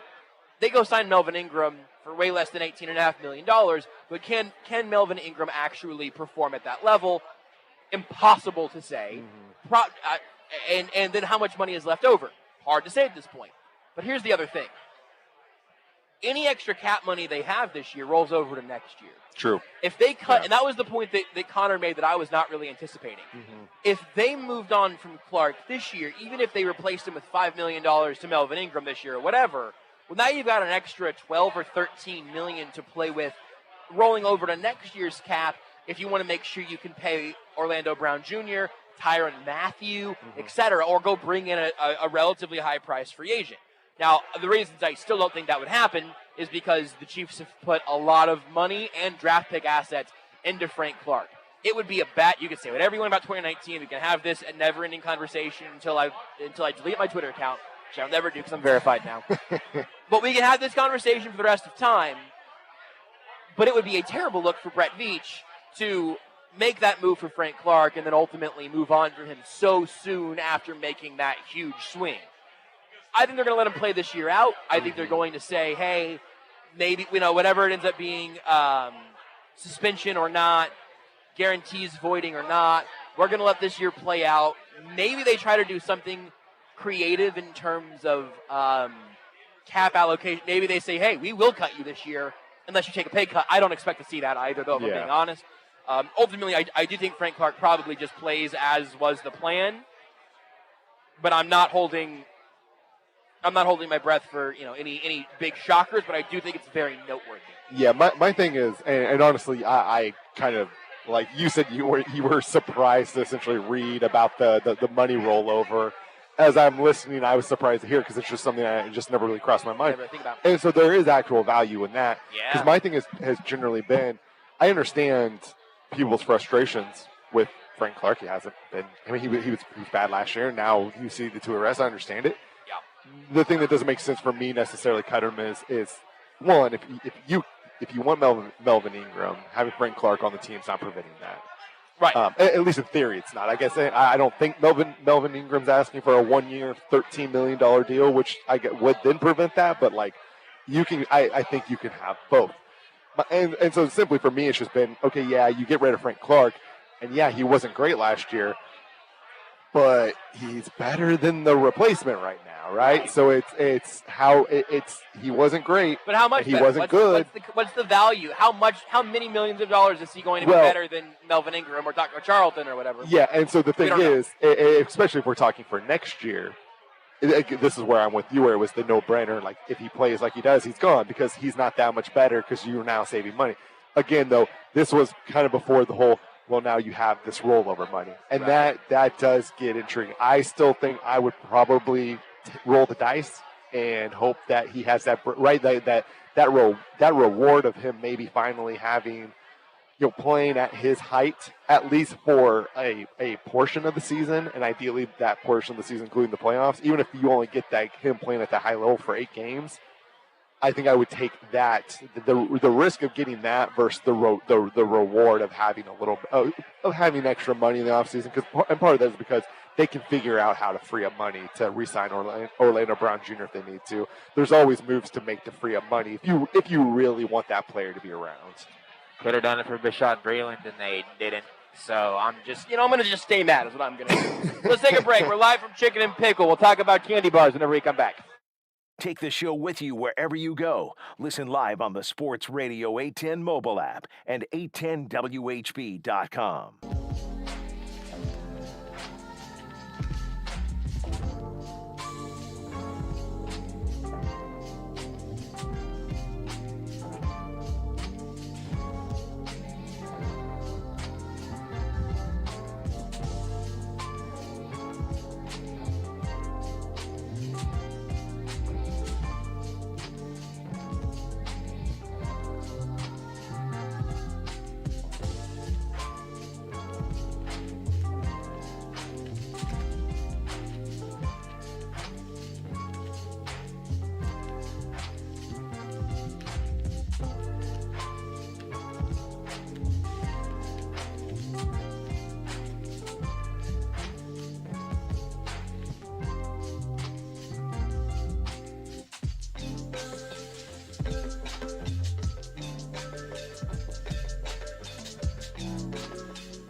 This is Almost Entirely Sports with Joshua Brisco. Give D Ford my groin. On Sports Radio 810 WHB. You guys are okay. Don't sue. You guys had a waiver? We have electric equipment falling from the skies here. Did you see that, Rudy? I did not. I was this too brick busy. just fell. And it didn't hit anybody, and we'll still connected to the station. I was too busy quote tweeting you with the name Tyler Thigpen. Real quick, here's the game. There's a one gotta go game on Twitter right now. We're gonna play it differently. They're going to play pick 3 of these 9. Here are your 9: Twix, Almond Joy, Kit Kat, Butterfingers, Snickers, Reese's Cups, Baby Ruth, Peanut M&Ms, Milky Way. Beards, what are your 3? Give me Kit Kats because Kit Kats are good. Give me Reese's because I can give those to Rebecca and I don't need a third. You're a pervert, man. You're a bad person. If there would have been 3 Musketeers there, I would have taken 3 Musketeers. Rudy, what is your pick? So for me, I'm going with Twix, the peanut M&Ms, and the Reese's. Twix, Kit Kat, Reese's is the correct answer. You guys are both wrong, but Beards is more wrong because Beards only took 2 candy bars. It's just the worst. Also, there was a squirrel that just ran by and went up the tree right there. That was kind of fun. We got a squirrel hanging out here at Chicken and Pickle, which I should explain. This isn't all happening at the station. I will absolutely take a pickleball paddle back to the station. Just give Beards a good thwap on the head. Really appreciate it. Why can't if you like 3 Musketeers? Why won't you eat a Milky Way? This is a good candy bar. Why won't you eat a Milky Way, Beards? Talk to me. God, you're the worst. Alec Lewis of The Athletic is next. Talk about the Royals here on Almost Entirely Sports. You are listening to Almost Entirely Sports with Joshua Brisco on Sports Radio 810 WHB.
This is Almost Entirely Sports with Joshua Brisco. We have our friend Alec Lewis of The Athletic. He covers the Royals, and he'll be in studio with us here for an hour, and that's exciting because I like Alec, and baseball's okay.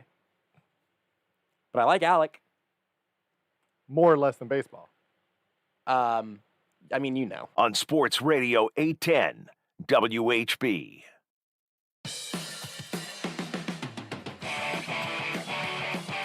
We've had both a pretty interesting and then also maybe a mercifully slowing weekend or so of baseball, and I always feel bad interrupting Alec Lewis of The Athletic on an off day because, Alec, I know how valuable those are. I know that I am asking, hey, could you just shave off a little bit of this little gold nugget you have of no baseball this evening and come on the show? And once again, you have obliged, so thank you for that. Well, it's funny because I woke up with this entire day having been planned out by my editor to take off. I mean, it was a mandate, and I woke up at 9 a.m. with a call from a pitching coach at Cressy Performance to talk Frank Mazzucato. So at 9 a.m., that's what I was doing on my off day, to give you an idea. But no, any time for you, Josh, especially after the Suns lose. Oh God, I thank you. I needed the pickup of being able to talk to you today because it's been a dark day. Just as an Alec, the beat writer wellness check here. I mean, we're at the halfway point of the season, and I'm looking at being very near the end of baseball season for me because training camp is around the corner, and unless the Royals are good, that's when baseball season kind of ends for me. But you've got a lot of games left, and you've already covered a lot of games, and it's every bleeping night for you. Like, how are you doing right now? What has this season been like? Yeah, I'm trying to think of a comparison, but maybe it's like you show up to an amusement park and it's kind of fun. You do a few rides, you're having a good time, then you get all sweaty and it's loud and it's annoying. There are kids and you just want to leave. I mean, that's the first half. That's probably the worst analogy, but I'm prone to many of them here always. I remember showing up to spring training pumped and just so much energy and excited. And I remember just doing so many stories that were enjoyable. And then the season starts and they jump out to 16-9. You feel like, okay, this team could really, I think, open a lot of people's eyes around baseball, around Kansas City in a way that would be a fun story to tell.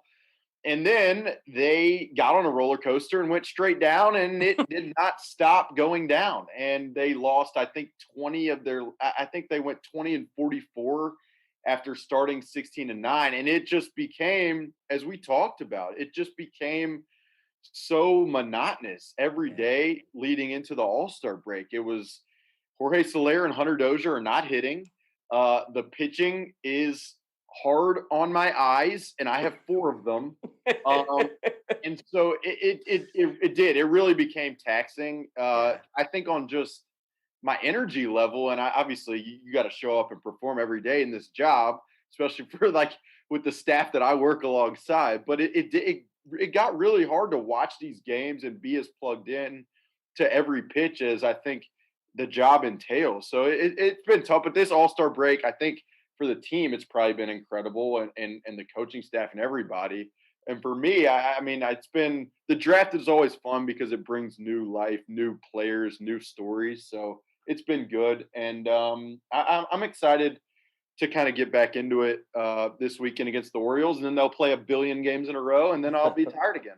Yeah, and that's the circle of life. That's also, I actually love the amusement park analogy. We talked about this a few shows ago because Beards got married, and then he and his now wife went to Disney World and did Galaxy's Edge and all of that. And I've made this point many times of I don't really want to pay a lot of money just to stand outside and sweat in line. I'd like to go make a lightsaber or a droid or something, I guess, but I would just I would rather just be inside. I think I would just rather take a break, but that also might just be, more indicative of our particular lifestyles more so than amusement. I mean, park. it's like I'll go to Epcot and it's great, and I'm in there and I'm going to the different countries, and I don't know where this is going, but I go to these different countries, and I visited Japan and Morocco, and at some point I've visited enough countries. I mean, it's fun, it's great, but yeah, I mean, at some point you've seen it. They're different countries, they got different things. All right, now let's go home. All right, this roller coaster has 2 loops in it. Crazy. Oh, this when your feet are dangling. Oh yeah, that's fantastic. My tummy hurts. I want to go home. I want to pay $19 for a thing of tater tots, and I want to go home. Is what I want to do right now. This is why I don't go to amusement parks very often, I guess. But also the roller coaster analogy. I think you're actually 2 for 2, by the way, on stretching analogies to fit the Royals and the experience. I think you're just trying to up the ego. No, I think you happened to really find your audience with those. Is basically what it is. Is that you got lucky that you are talking to someone who feels exactly that way about roller coasters and amusement parks. It's good to find an audience, especially when you do what I do. I mean, it's really important sometimes, and really all the time, frankly. So no, I appreciate that. Thanks so much. But you also gave me several potential segues to take there, and let's work backwards. Let's go with the most recent stuff because I think it's the most interesting. And if we get to the end and we talk about the Royals pitching staff, then great. And if we don't, we'll do it again in 3 months. Whatever. But just this morning, you had an article come out on The Athletic that I tweeted this at the time, and I'm going to say this genuinely here. We're not going to get to cover everything that I think is interesting throughout this conversation. So go read this right now. It is an interview with Alec and John Sherman, the still, I guess, relatively new owner of the Kansas City Royals, and certainly not a guy that I feel like I know, incredibly well because he's relatively new in town. I thought this whole interview, Alec, was super interesting and did a really good job of pulling some details of John Sherman's sort of perspective on this team. How did he come off in your guys' conversation? Because I honestly, not to just, honk anybody's horn, but I thought that this, he seems very involved, but not in a way where he comes off as a tinkering control freak or anything like that, if that makes sense. Exactly. And I think that's how he wants it. I mean, how did he come off just tone-wise? I mean, he was very upbeat, uplifting, and I think the reasoning for that is obviously not the way the team's performed. He's not happy with that. Nobody is. But I think the reasoning is he's very in tune to the processes that are ongoing, especially, with player acquisition and player development.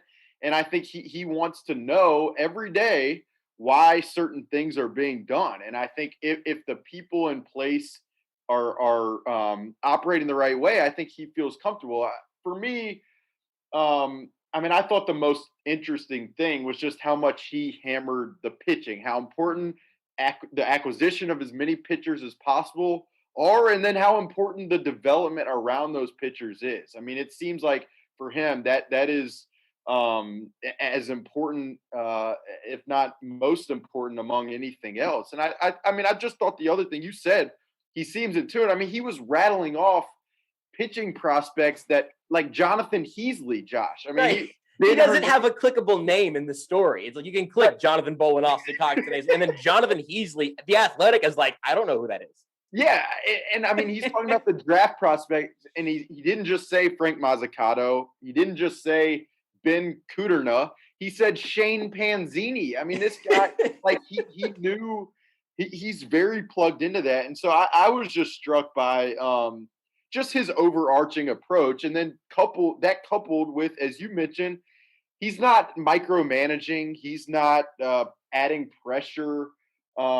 He's more just kind of overseeing and digging in and understanding and wanting to understand and then make the decisions that he feels best in terms of the long-term view of the organization. And that's not to say, he said he watches some of these games. He has to go take a walk around the block. He gets so frustrated. So he's very involved on a game-by-game basis, but he has to think long-term. And I think he does.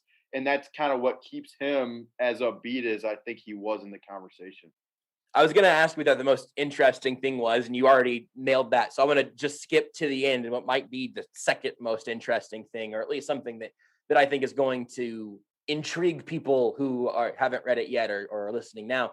Yeah. Whenever you were talking about the long term and how he looks down the road, there was the phrase of we've got to make sure we continue that development at the major league level too, and that we chat a little bit before we were going on here tonight, and you mentioned that as an interesting sentiment because it was something that he didn't have to, clarify it. It wasn't, we all sort of assumed that, but right now also, I think you're seeing frustration among Royals fans, not just throughout the system, but mostly the development at the major league level, continuing to develop those guys as they do make it to Kansas City. So I don't know. What did you make of him, volunteering that mindset there as well?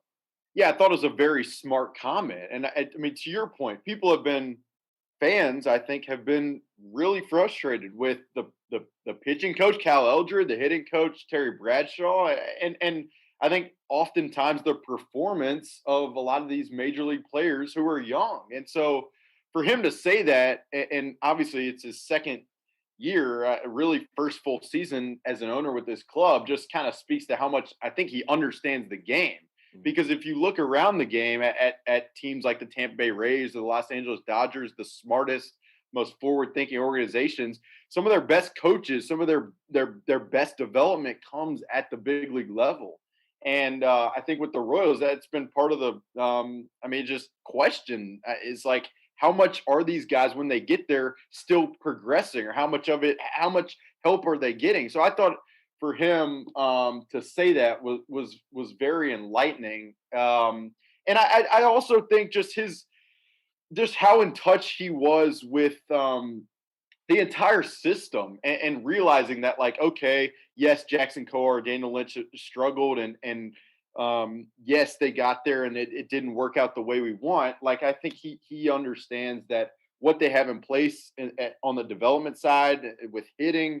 In terms of Nick Prado and Bobby Witt Jr., I just felt like he was so in tune to everything, and for fans who obviously have concerns when the team is losing the way they are, and when they've lost the way they have in recent years, I think you have to take solace in the fact that the man who is in absolute charge of this entire ship is as in tune to things as he is things that they're concerned about. I think he's very thoughtful and cares about these things as well.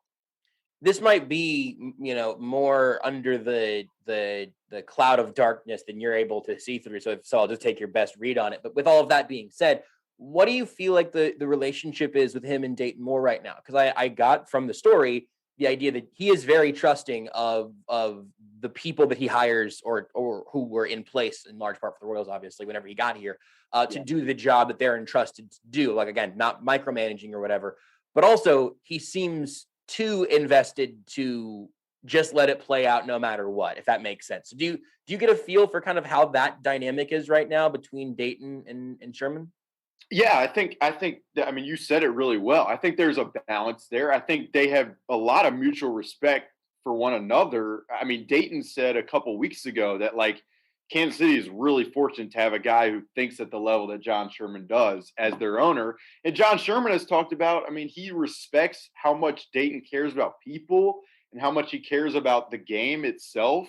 And I think I think Dayton and Mr. Sherman, going back to spring training, they were together almost every day. Riding the golf cart up from the backfields, around the backfields, talking to one another, watching pitchers throw bull. They have spent a lot of time talking, discussing certain things with this organization, to the point at which John Sherman knows Ben Hernandez, a second-round pick from 2020.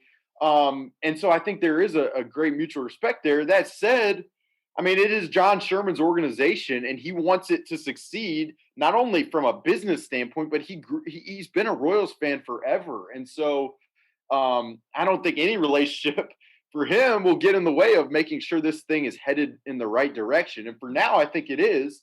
But I do think there needs to be improvement in the second half. There has to be, especially with the guys that matter for the future with this organization. And a lot of that is the young pitching. And so I think there is a balance there that you would probably like to have if you were kind of pegging what you wanted an owner and baseball operation executive relationship to be like. They added even younger pitching in the draft that, I gotta admit, snuck up on me. Like, the Royals picked in the first round like 5 minutes before Game 3 of Suns Bucks tipped off. So that's not when I would have done it if I was Major League Baseball trying to make a little bit more of an event out of this thing. But it is what was happening. And the Royals got there at 7, and there were a couple of highly regarded shortstops that were there, and Kumar Rocker was there, one of like 2 maybe, and they're both Vanderbilt pitchers, guys in college that I watched at least a little bit of actual baseball of. And look, I've never tried to lie to anybody about what I like. I like personalities and bombastic pitchers, and I like guys that are hopefully going to end up at the major league level on a relatively quick pace, whatever. Kumar Rocker checked a lot of boxes of things that I was interested in. Yeah. And then they draft Frank Mazzucato.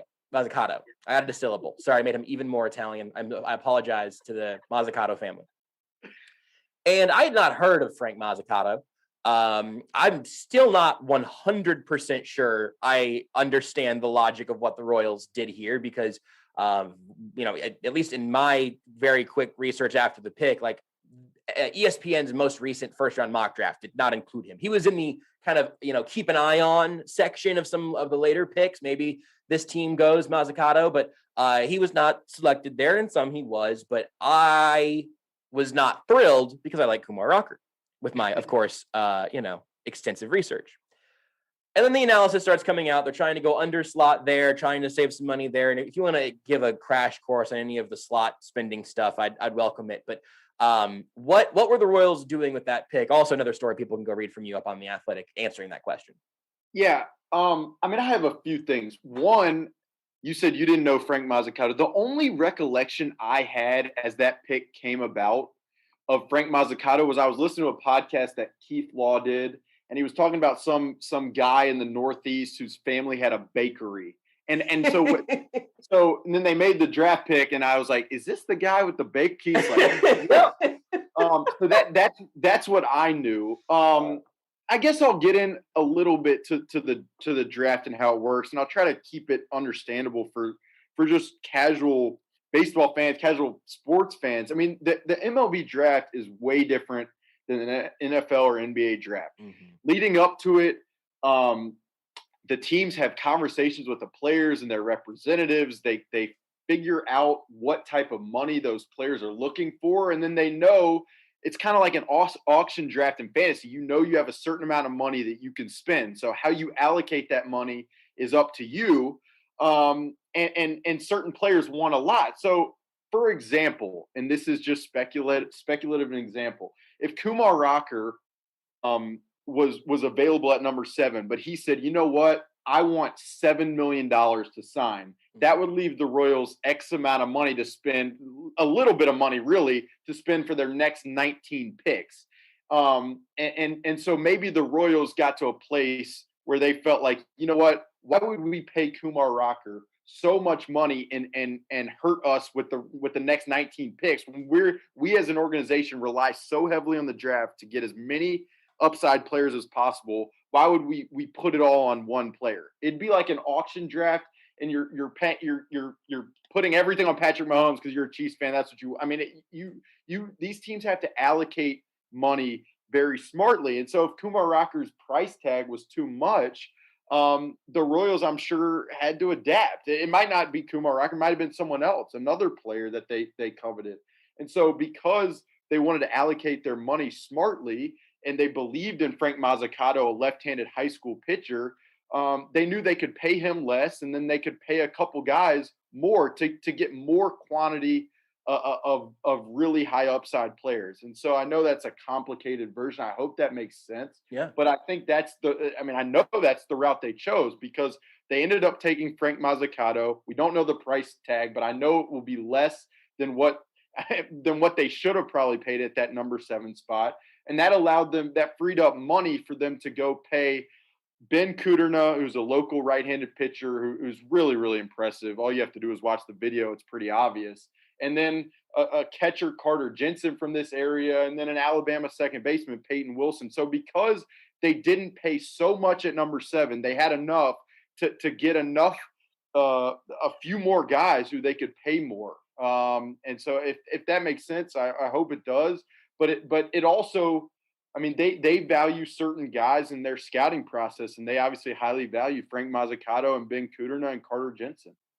I think it makes total sense. It's still the logic holds, and the specifics of these players and stuff. I'm not going to pretend that I know how any of them are going to pan out, because the Royals don't know how any of them are going to pan out, really, right? But like, given the opportunity to take the guy that seems like the higher ceiling guy, or maybe it's the sooner appearing in the majors, whatever metric you would want to use for Kumar Rocker there. Like my hunch in a vacuum, without ever even putting names to those players, I would like to have the guy that you think is most likely to become a star. Now, if they don't really think that Kumar Rocker can do that, we were talking on the show last night. Rudy brought up the point of like, hey, you know what?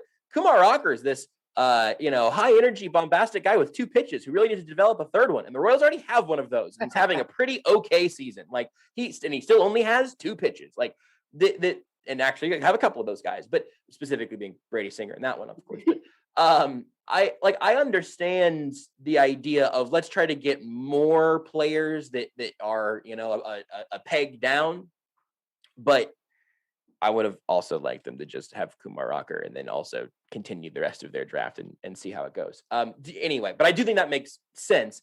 Do you think that going from the theoretical to the actual, do you think that strategy specifically makes sense for the Royals, where their farm system is right now, where their organization is right now?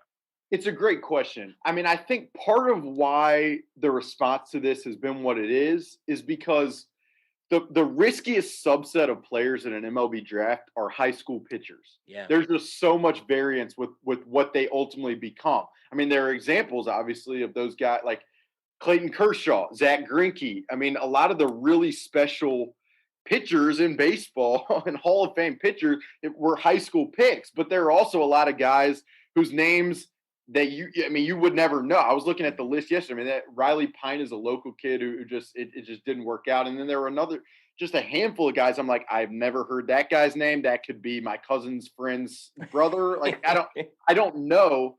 So I think that's part of why the reaction to this has been what it was, just because instead of taking like college bats and going under slot, they took high school pitchers.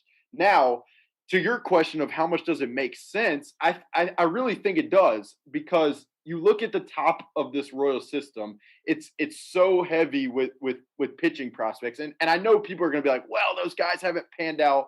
But if Daniel Lynch and Jackson Kowar don't pan out as at least impact pitchers in a major league bullpen, like the scout analysts should be fired.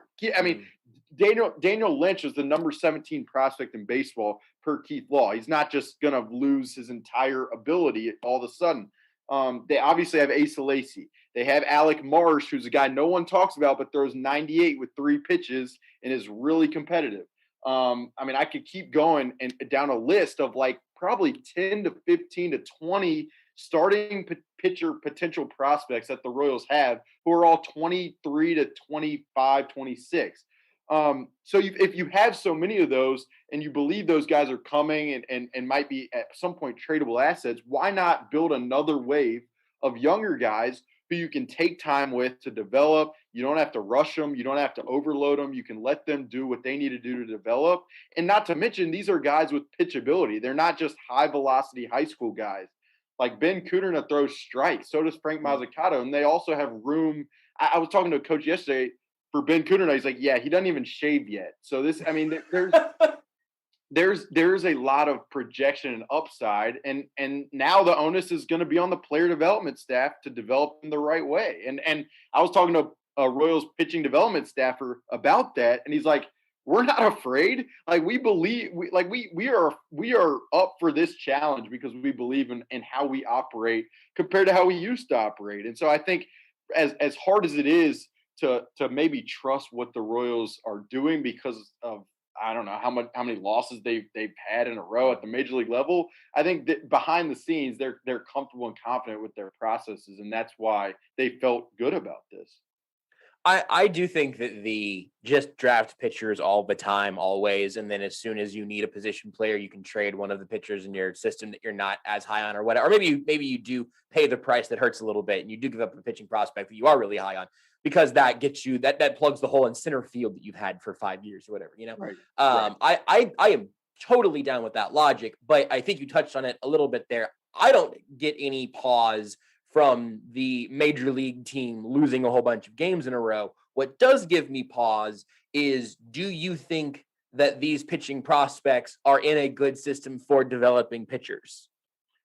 It's a great question. I've dug a lot into how this organization develops pitching. I wrote something maybe last fall that was pretty in depth on just how evolved their pitching development is.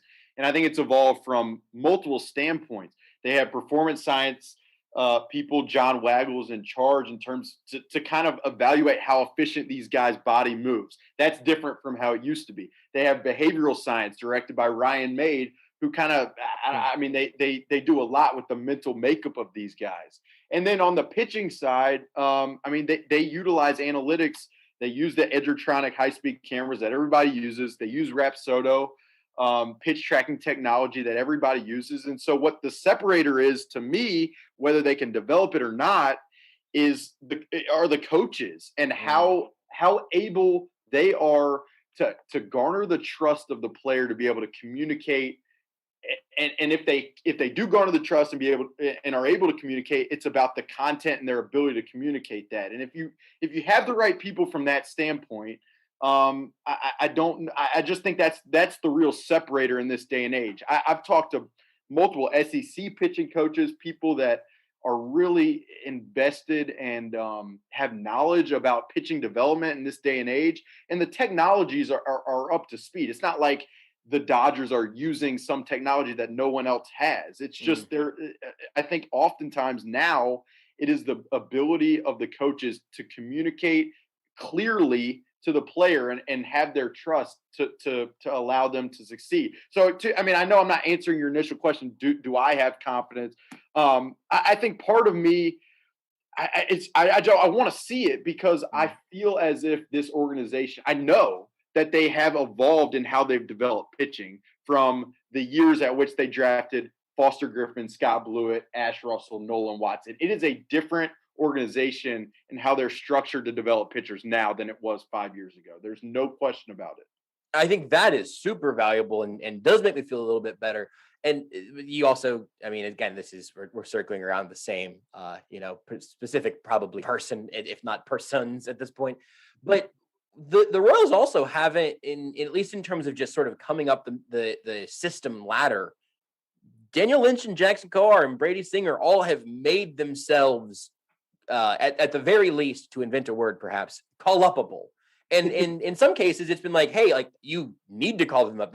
There's nothing else for them to do in Omaha right now. Like, let's go ahead and start getting these guys some major league reps, where it's either been some regression or some non-growth or just some terrible starts, has all been at the major league level. Like, that's the thing that I guess, do you think it's more reasonable to be more worried about at the major league level as opposed to, up the actual sort of development system that it seems like you might have a little more confidence in?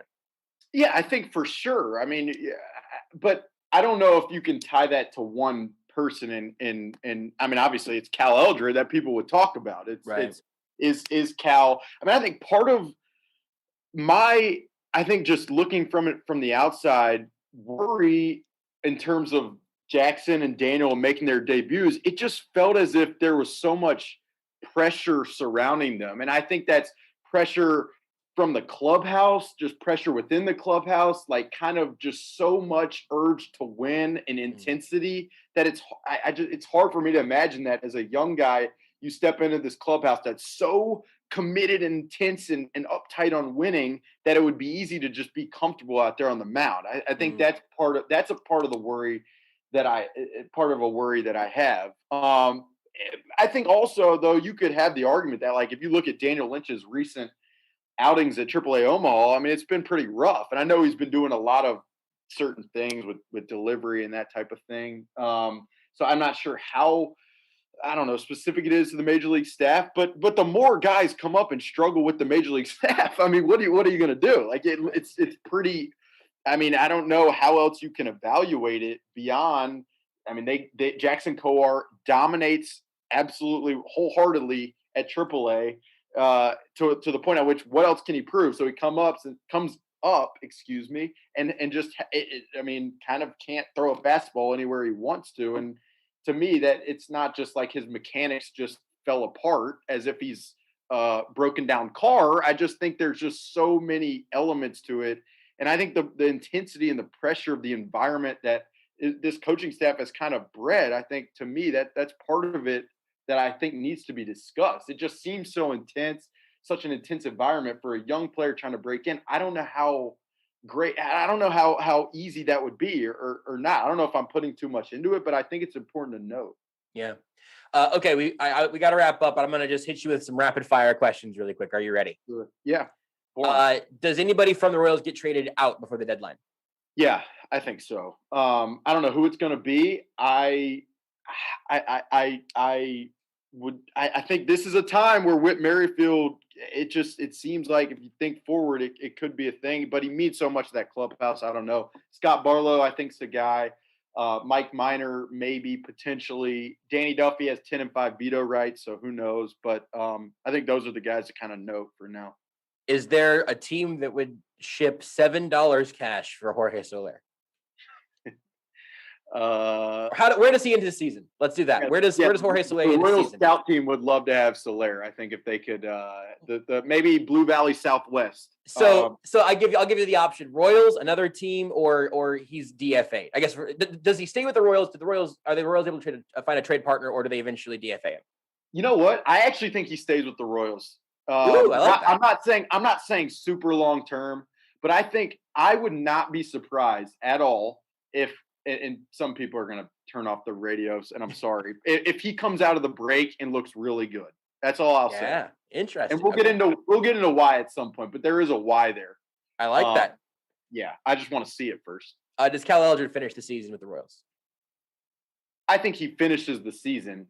What happens after that, I'm not so sure. But if there's not improvement at all, I just don't know how you could have the confidence of the faith.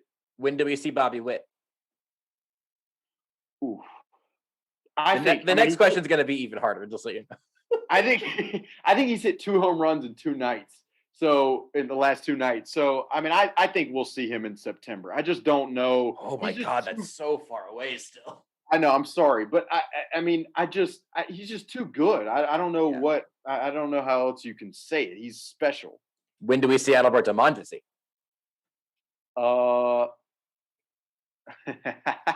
Who plays the game for the Royals next? Bobby Witt or Adalberto Mondesi? Mondesi. August 1st on Mondesi. August 1st. Okay, I like it. And then what if you had to bet on one of the young pitchers to have, excluding Brad Keller for the time being, one of the young pitchers to figure it out in the second half, who would it be, and how smart of a bet would that be?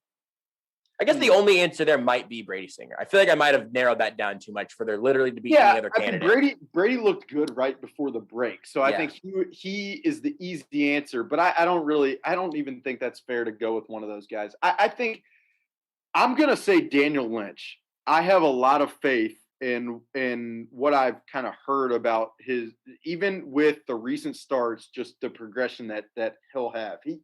This guy is, I mean, as smart of a player as anybody I've come across with this organization. He really, really cares. And I know people are like, oh, he cares.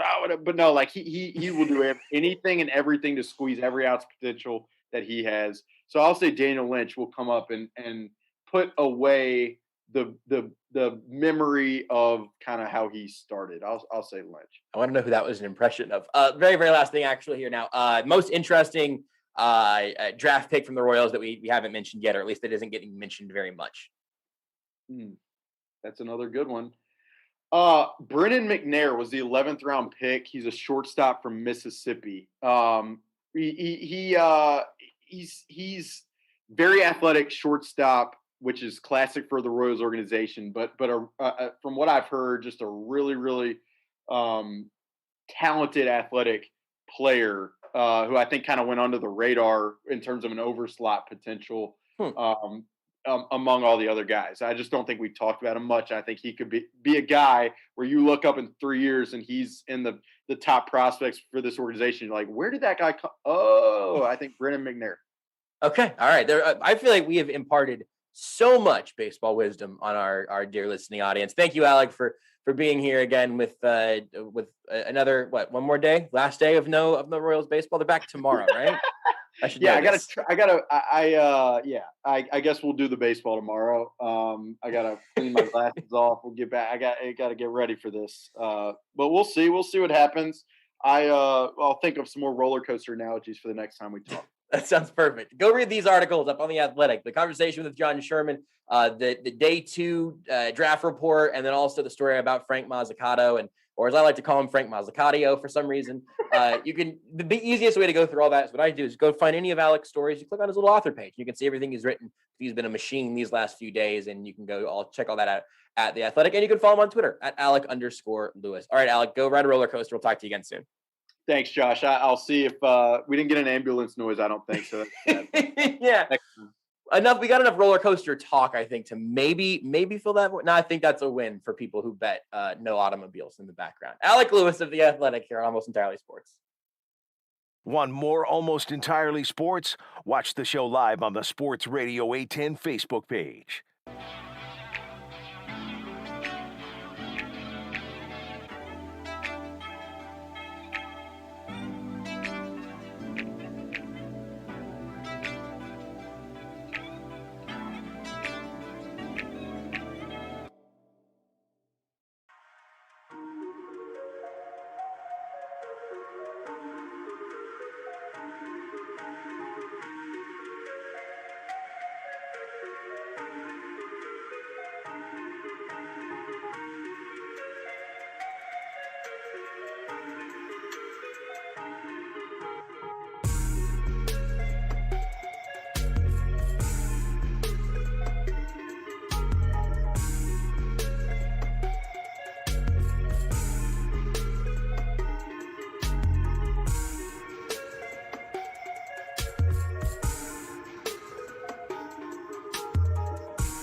This is Almost Entirely Sports with Joshua Brisco. Cleveland State has a coach named Dickie Nutt. And I'll now move on to another topic. On Sports Radio 810 WHB.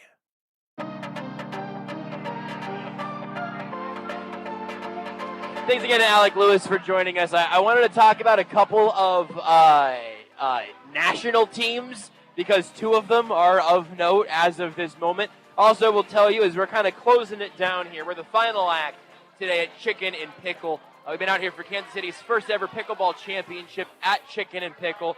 Been a great event, a whole lot of fun. Huge thanks to all of our sponsors who have helped make this happen. NetSmart, Michelob Ultra, Reed Buick GMC, Block & Company, Charlie Hustle, and of course Chicken N Pickle, and our friends at CBD American Shaman. Made a couple trips over there over the last couple of days and had some good chats with the folks at CBD American Shaman. I've been told, Rudy, that everything is better with a feather. It's very true. You know what? It really hats better with a feather. Not only polos better with a feather. Shoes Birds, better with a feather. Dinosaurs Better with a feathers. feather. Wouldn't have been one extinct if they had feathers. They did have feathers. Lots of them had feathers. Yeah, more than feathers. debatable. Those ones lived. They're now emus and stuff. I don't want to make this backfire on CBD American Shaman, but here at Chicken N Pickle, I think, in my opinion, chicken better without the feather. I don't know, Beards. What do you think? You're the expert chicken person. Would you eat a chicken with a feather? I had slim chickens today. There were no feathers in the chicken. It was quite delicious. I don't know if I would have chicken with the feather. All right, so here's the thing. The phrase isn't everything is better with all the feathers. Just everything feather. is better with the feather. Also, so, the feather could just be like, you know how like you're gonna get there, right? This You is where just I'm stick headed. the feather in. So let's. I had a It's like a little. It's like it's like a little umbrella that goes in your drink, right? It's just a little topper. What if the feather in question is just stuck into the bun? You know. Yeah. You just stick it there. It's That's just a little. Good. You can take it and just fling it. You know. It just makes it look a little fancier. Yeah. You know what? Yeah. But we figured it out. It's better. You could even do it with a a dyed feather, you know, that adds a little flair to it. Yeah. Little peacock feather. Get a little flash. Yeah. Maybe it's like a peacock burger or something. We figured this out. Peacock. You can eat anything technically. Can you eat? What about? Let's see. Because here's the Somewhere question: you can. like, is it endangered? I don't think It is so. illegal to eat them. Nah. Yeah. Okay, what do they taste Oh, like? you Would can guys no. like to Hold guess? up. I bet it tastes Hold like up. a turkey. The green peacock is illegal to eat, but you can raise a blue peacock and eat them. You have to raise it yourself, though. So you And can choke out the light with your bare hands. So you can kill. You can eat blue peacock, just not green. In the U.S., there's a relatively niche market for peacock meat, as the species is not protected by any specific food and game laws. I'm guessing it tastes like a flamboyant turkey. Probably. Sort of built the same way, Yeah. just flashier, right? Yeah. You can sell. They've been sold. Okay, but so what are they? I don't care who eats it. I want to know what it tastes like. And I'm on an untamedanimals.com article here. Okay, most people have eaten peacock meat compared to chicken. It is said to have a slightly stronger taste than chicken, or even tastes a bit like turkey. Let's go. Yeah. Nailed it. Got it in one. Wow, one bird can be up to $300 US. Yeah, it says here the truth is it tastes closest to pheasant or turkey. Pheasant makes sense. Yeah. Beards? Yeah. Yes. If I bought peacock meat for us to eat, and I made it delicious, right? Like I'm making it like a great chicken sandwich or something. Maybe I'm even frying it. Mm-hmm. Would you try peacock? Yeah. Whoa. Are we talking one bite, or like you think you might eat that whole sandwich if I pop it down in front of you? I'd try it. Yeah. Not fully answering my follow-up question, but good enough for me. I will take that. So you won't eat an apple, but you'll Well, eat he's a tried peacock. an apple. That's fair. He That's doesn't fair. like it Yeah. very Okay. That's much, fair. right? That's You've totally eaten fair. an apple at some point in your life, right? Yes.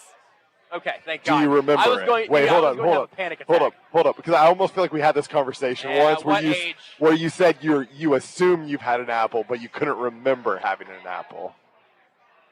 I don't remember. When's See, Beards is technically never. He may have technically In his tasted adult an life, apple, he but may Beards has never never- tried an apple.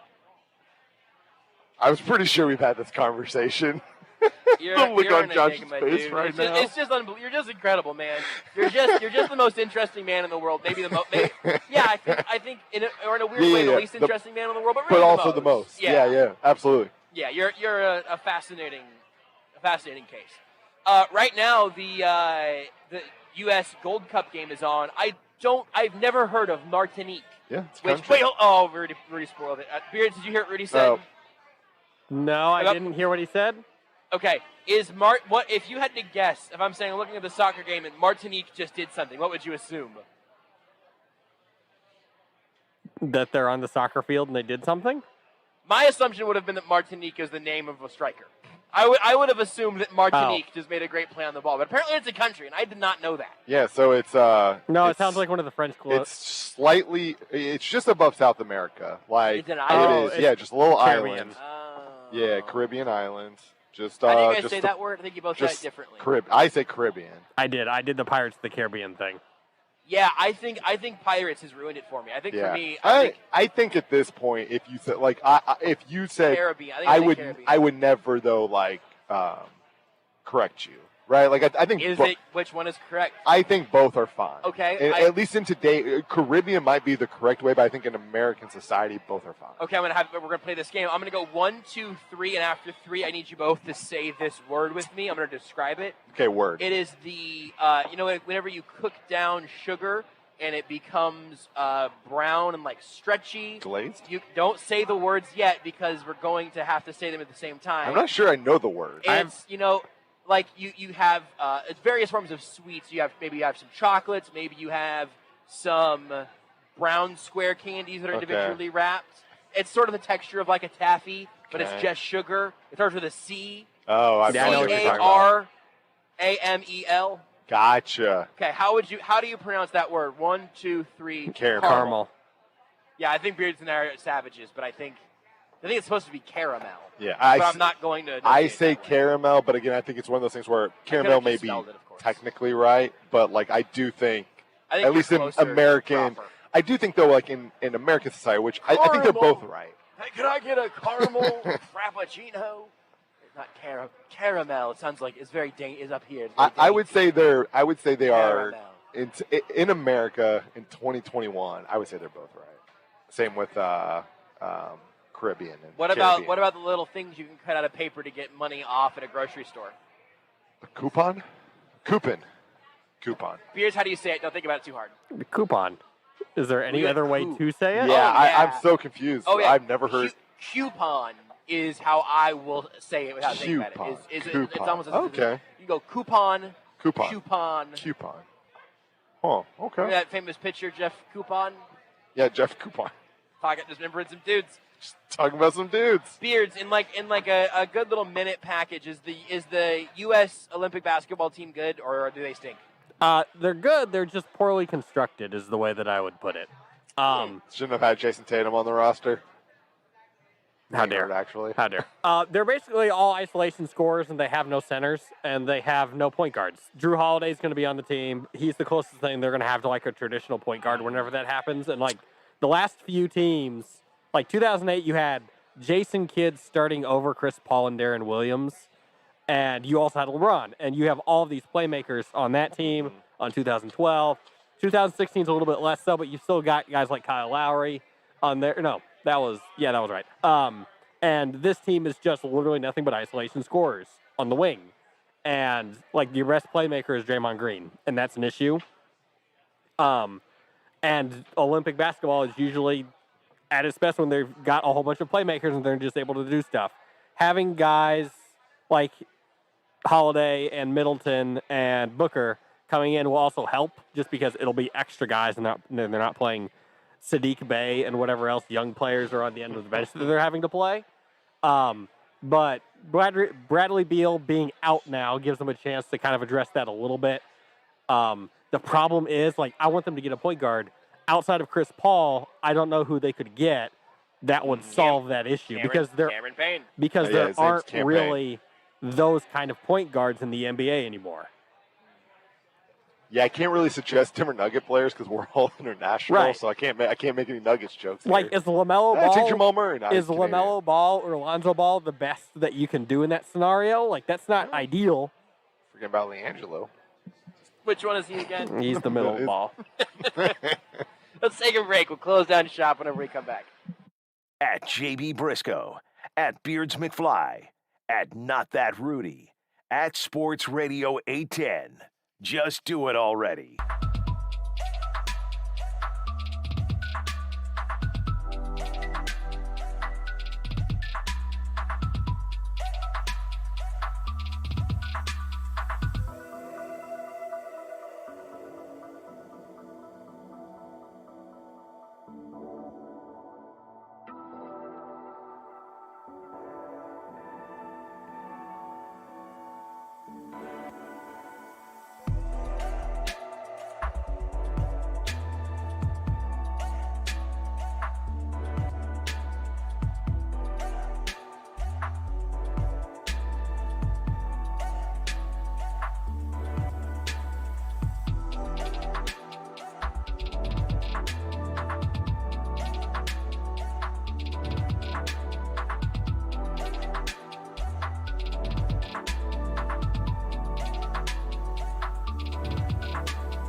You're listening to Almost Entirely Sports. Read that thing again. Gortat tweets Wall would torture Ball for 48 minutes.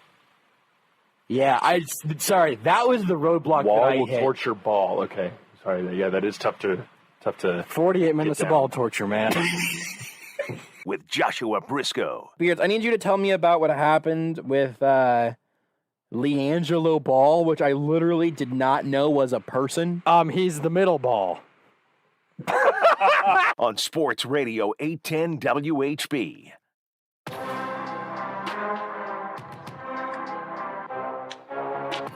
So there was this tweet earlier that I can't remember if we talked about on the show, if it was just during a break.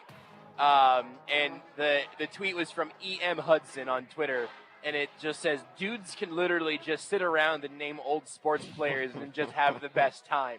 And I'm going to have to mute my thread retweeting that because I simply quote tweeted it with, you guys remember Jackie Battle? And I have 37 replies to that tweet from an hour ago. Yeah. Just because people like remembering dudes. Dudes like remembering dudes. Tyler Thigpen? Tyler Thigpen was absolutely... I think for us, it's almost too big of a name. Yeah, there are a handful in here of, like... there are some pretty strong ones. I think I've gotten Sabby Piscatelli multiple times. Oh, wow. Beards, remember a dude. Any dude, any sport. Just remember a dude for me. Oh, man. You remember Mikey Moore? No. No, Beards. You guys remember, this is too big a name for our show, but like Dragon Bender is a dude, man. Colby Smith. Colby Smith Colby was a dude. Smith is a Eddie dude. Ken isn't too good. If you could, people had his jersey, Yeah, right? Kawika Mitchell. Kawika Mitchell's a dude. Sammy Parker. Big Baby Davis? Maybe a little Big too Baby good. Davis. But the farther removed you get from that, the better that one becomes. That's why I started with Mikey Moore, and y'all went, no. Well, we don't know who he is, Beards. You guys remember Mike Mislowski? Yeah, started in Monsters, Inc. I would love to sit here in silence for the last minute of this show, but I'm not going to. Instead, I'm going to say thank you one more time to the folks out here at Chicken N Pickle in North Kansas City. There's a new location opening in Overland Park really soon. By the end of the year, they said. And that's extremely exciting. Had a great time out here today. I need to say thanks again to NetSmart, a Kansas City healthcare technology company redefining community-based whole-person care in our city and across the country. Also, Michelob Ultra, Reed Buick GMC, Block & Company, Charlie Hustle, our friends at CBD American Shaman, because everything is better with the feather. And, of course, special thanks to Chicken N Pickle for hosting and running Kansas City's first ever pickleball championship. Thanks to Alec Lewis, Craig Stout, even Todd Lebo, Corey Anderson, even Rudy Salazar, even Beards McFly. I'm Joshua Brisco. I've just said a whole bunch of names. The show is over. We'll do it again tomorrow at 7 o'clock. Sorry. Until then, bye, Mom. You are listening to Almost Entirely Sports with